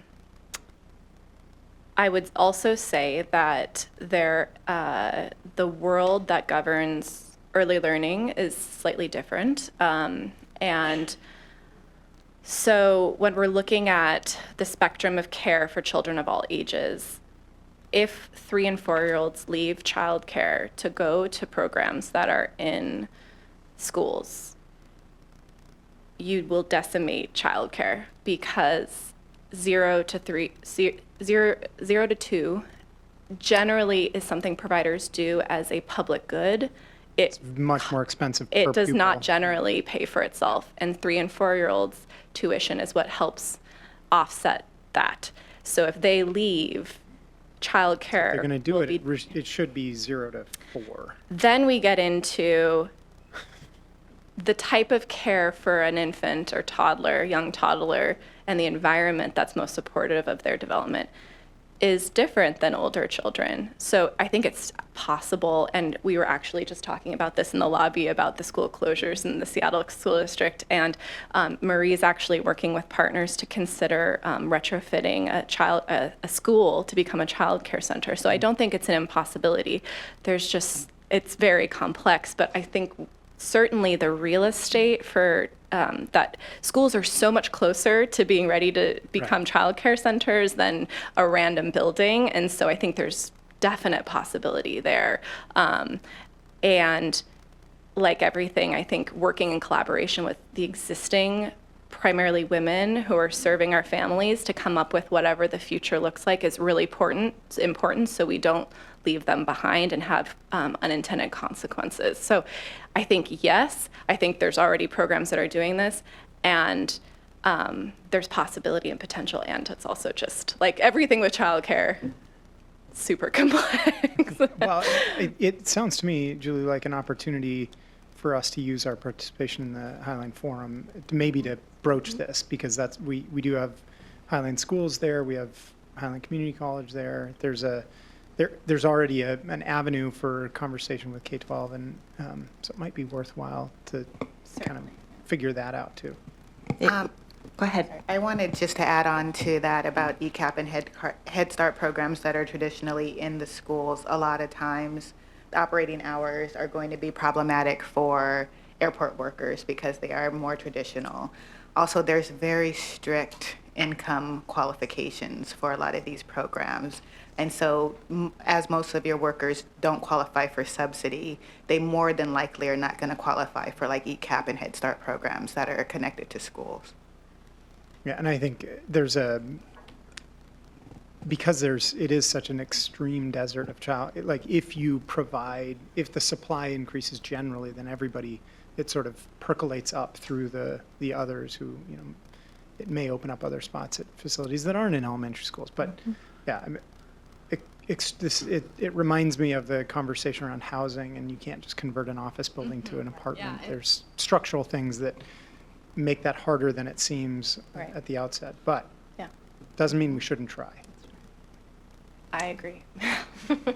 No, I appreciate that, Commissioner, and I do want to mention that Marie at the end, who has been deep into the work of this project, has had conversations with the Highline School District. So as we're trying to think very broadly about who some of those partners could be for some of these elements, that is a connection that we've started that dialogue already.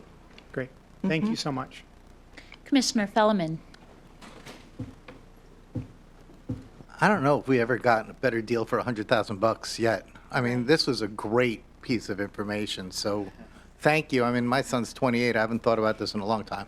So, no, but it was really eye-opening, and the insight, the level of detail, it's extraordinary. So thank you so much for that. And so there was just a couple things. One is like the target audience. Like, are we just talking about the Port of Seattle airport workers, the whole, airport, and the differences between that?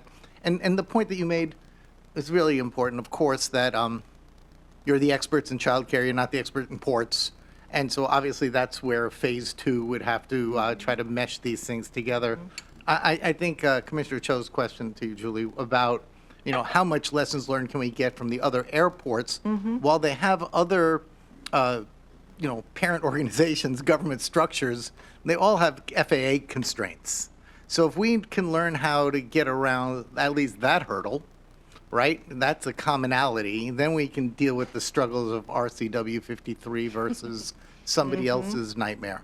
So, but that to me is like the next really level of insight we could start cross-threading through that. I guess the only other thing is, when dealing with the FAA, and we had just the reauthorization, and we were like extraordinarily successful in getting a whole bunch of different provisions in it, including, being able to dispose of properties at not fair market value, right? And so when we're talking about subsidies, with FAA constraints, that's sometimes impossible, except if you have wizards like we have in our lobbyists that can, change the rules. So, I mean, again, once you give us some insight in terms of what rules may need to be changed, that's really good. And also just to be eligible for the federal funding, while philanthropic money obviously comes and goes, and speaking of Michelangelo, but there was one grant, not grant, ELT, not ELT, ELF. Yeah. Mm-hmm. Is that a multi-year situation? So, okay, I don't have it in front of me. ELF, I believe, is for the biennium, Marie? Yes. And they do their best to, if your project were to span beyond the state biennium, they do their best to try to honor that. But of course, it's subject to any potential fiscal changes from biennium to biennium. So is there a cap on the number of years for ELF, Marie? Oh, green. It renews every 2 years, and it has to be funded by our legislature. And so it's variable. It's also highly competitive. Last year, they funded about 25% of the projects that were applied for. But we are seeing, depending on what happens with the capital gains funding and that repeal, because that is what funds this program. So it is a public investment that the legislature directs funds to that program. It's also state and federal directed spending dollars that can be applied for. Well, that's great. The airports obviously have a unique challenge in our operational situation, but this problem is obviously a national pandemic of sorts. Mm-hmm. And so, increasing the size of the pot makes some sense. And then to Commissioner Calkins' point, and there is that I'm on the Highland Forum, and I would welcome putting you on the agenda to just share with us the findings of your report. I'm sure these are local elected officials who would then probably be very excited to know of your explorations of these options, and they are general purpose governments, so they can perhaps have a little bit more flexibility on how to adjust the challenges. So thank you again. Yeah, we will go talk about childcare to anyone. So just let us know. Well, thank you. We've been taking up this matter via our workforce conditions ad hoc committee. And so this is the first time I get to hear some of my colleagues' questions about it. And it's just been a really healthy exercise for me to hear the way everybody is thinking about it. It's just a really exciting moment for it to come so far where we have options and we get the fun part of thinking about how we want to be able to move forward. And so, I just was from the top. There's a demonstrated need, right? We've had the Port Jobs Initial Assessment. We've had the Port of Seattle SEA Employee Survey that we've conducted, and now we have a subsequent study, all which has demonstrated to us that we have a need for childcare among our community of workers, and that there's an impact for having a lack of options. Affordability, accessibility, flexibility are all key ingredients to our ability to compete as an appealing employer and be able to retain workers and support working families. So it's reasonably implied that childcare is necessary to operate the airport. 100%, it stands out to me, 100% of the top 10 zip codes of airport employees' primary residences are designated as extreme childcare deserts. There's a need now. There's going to be a need in the future. And as dire as the situation is, locally, nationally, it also means that there's tremendous opportunity. So before us today, we have 5 different options, and the commission gets to decide how we want to move forward in consideration of all of them. It's not going to look exactly like this. It's going to be some sort of a combination, but all of them get towards addressing different parts of the challenge, which is affordability, accessibility, flexibility. as much as I don't want to cherry pick one piece of the other, it would be like pitting the arm against the leg and against the heart, because all of these have to happen. They all have to be troubleshot in order to get towards our goal, which is to be that competitive employer and function as an airport. So, I just want to say that I'm really excited about these 5 recommendations. And it seems to me that there's some low-hanging fruit, right? Because we sort of already do technical assistance via port jobs and communities or partners in employment that provide some of that technical assistance to our workers. And how feasible is it for us to just think about expanding the scope of that work to include options for childcare and education for our workers? The childcare business incubator or the network hubs reminds me a lot of the hubs that we already have going on in collaboration with the Department of Commerce in order to provide them with the support that they need to be successful as budding small businesses. The subsidies and the stipends, and having demonstrated success with that from WashDOT, who's been able to make that available to the construction workers. But what really gets me excited is the potential for a child care center and having an operation like that close to the airport. As Commissioner Cho mentioned, we didn't just talk about the cost of what that would be, but the potential for cost savings. He mentioned the savings in hiring, retaining employees, reducing turnover, mitigating the risk to the operation that would present to us. But what was not presented here, which was presented in greater detail in a briefing, was the actual opportunity to generate revenue from something like this. And I think it's important when we're talking about justifying a business case for this and a gift for public funds, and competing with fair market value and assessing opportunities and a child care provider or an operator. The difference between identifying somebody who would do this, perhaps a nonprofit organization, for example, versus actual positive net gains from having an operation like this to the Port of Seattle. So I think that's additional information that could be really beneficial for all of us to bear in mind when we're considering a pathway forward. I really love that you've presented us with potential timelines also, just realistically speaking about what implementation for each of these options would look like. I think that's helpful.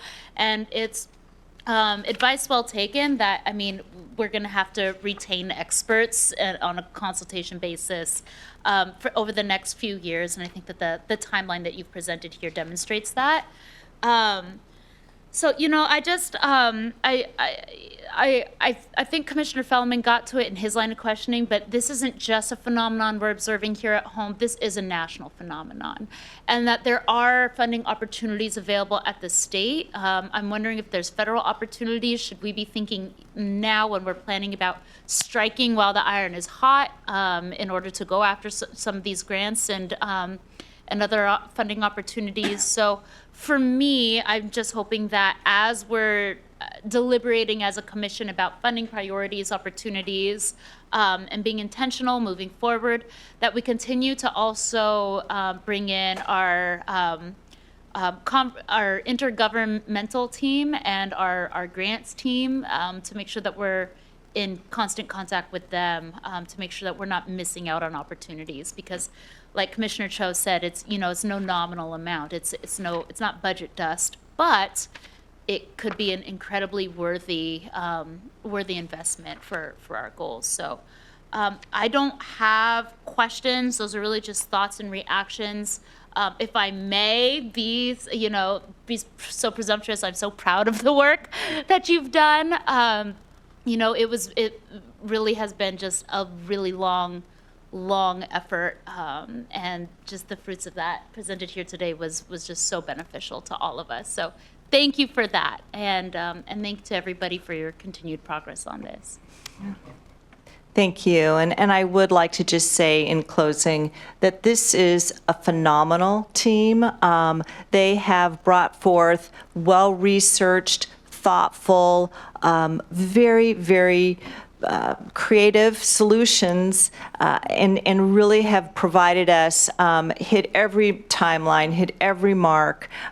Just could not be more grateful to these three ladies and their broader teams. So thank you so much. We appreciate the guidance today. Thank you. And I'd be remiss not to mention that, I'd just like to acknowledge our colleague and Commission President Hamdi Mohammed, who's not with us today because she did have a baby of her own most recently. He's healthy, mom's doing well, but she sits with me on the ad hoc committee that has been working really closely on this, advising on the progress of this work. And so I just want to lift her up and bring her into this space as well for her contributions to its progress. And so thank you all so much.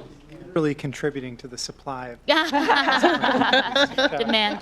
Let's get it open before she needs it. Yeah, good luck. Thank you all so much. Thank you so much. Okay. All right. So, commissioners, as you well know, we are running way over time on this meeting, and because the next presentation was scheduled to have a full hour for it, I want to give it its due. And therefore, commissioners, I'm in the interest of time, is there any objection to moving item 11C to the July 23rd meeting? All right.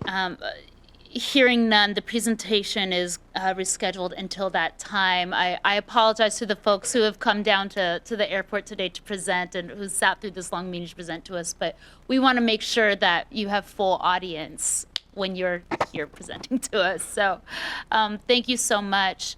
And that brings us to the opportunity for commission comments. Madam Closing Commission Vice comments or President, motions or if I may, I just wanted to clarify there. The last presentation was slated for 30 minutes. 30 minutes? Yes. I think we've got to push it. Yes. Sorry, folks. So that concludes our business meeting agenda. Are there any closing comments, motions, or referrals from my colleagues? Commissioner Cho. Thank you, Vice President Hasegawa. I understand that my colleagues had an opportunity earlier in the meeting to speak to one of our colleagues who's retiring, and I couldn't pass up the opportunity to pile on. Obviously, our Senior Director of Economic Development is retiring. Dave, I just wanted to say how much I appreciate you and all of your service to the port.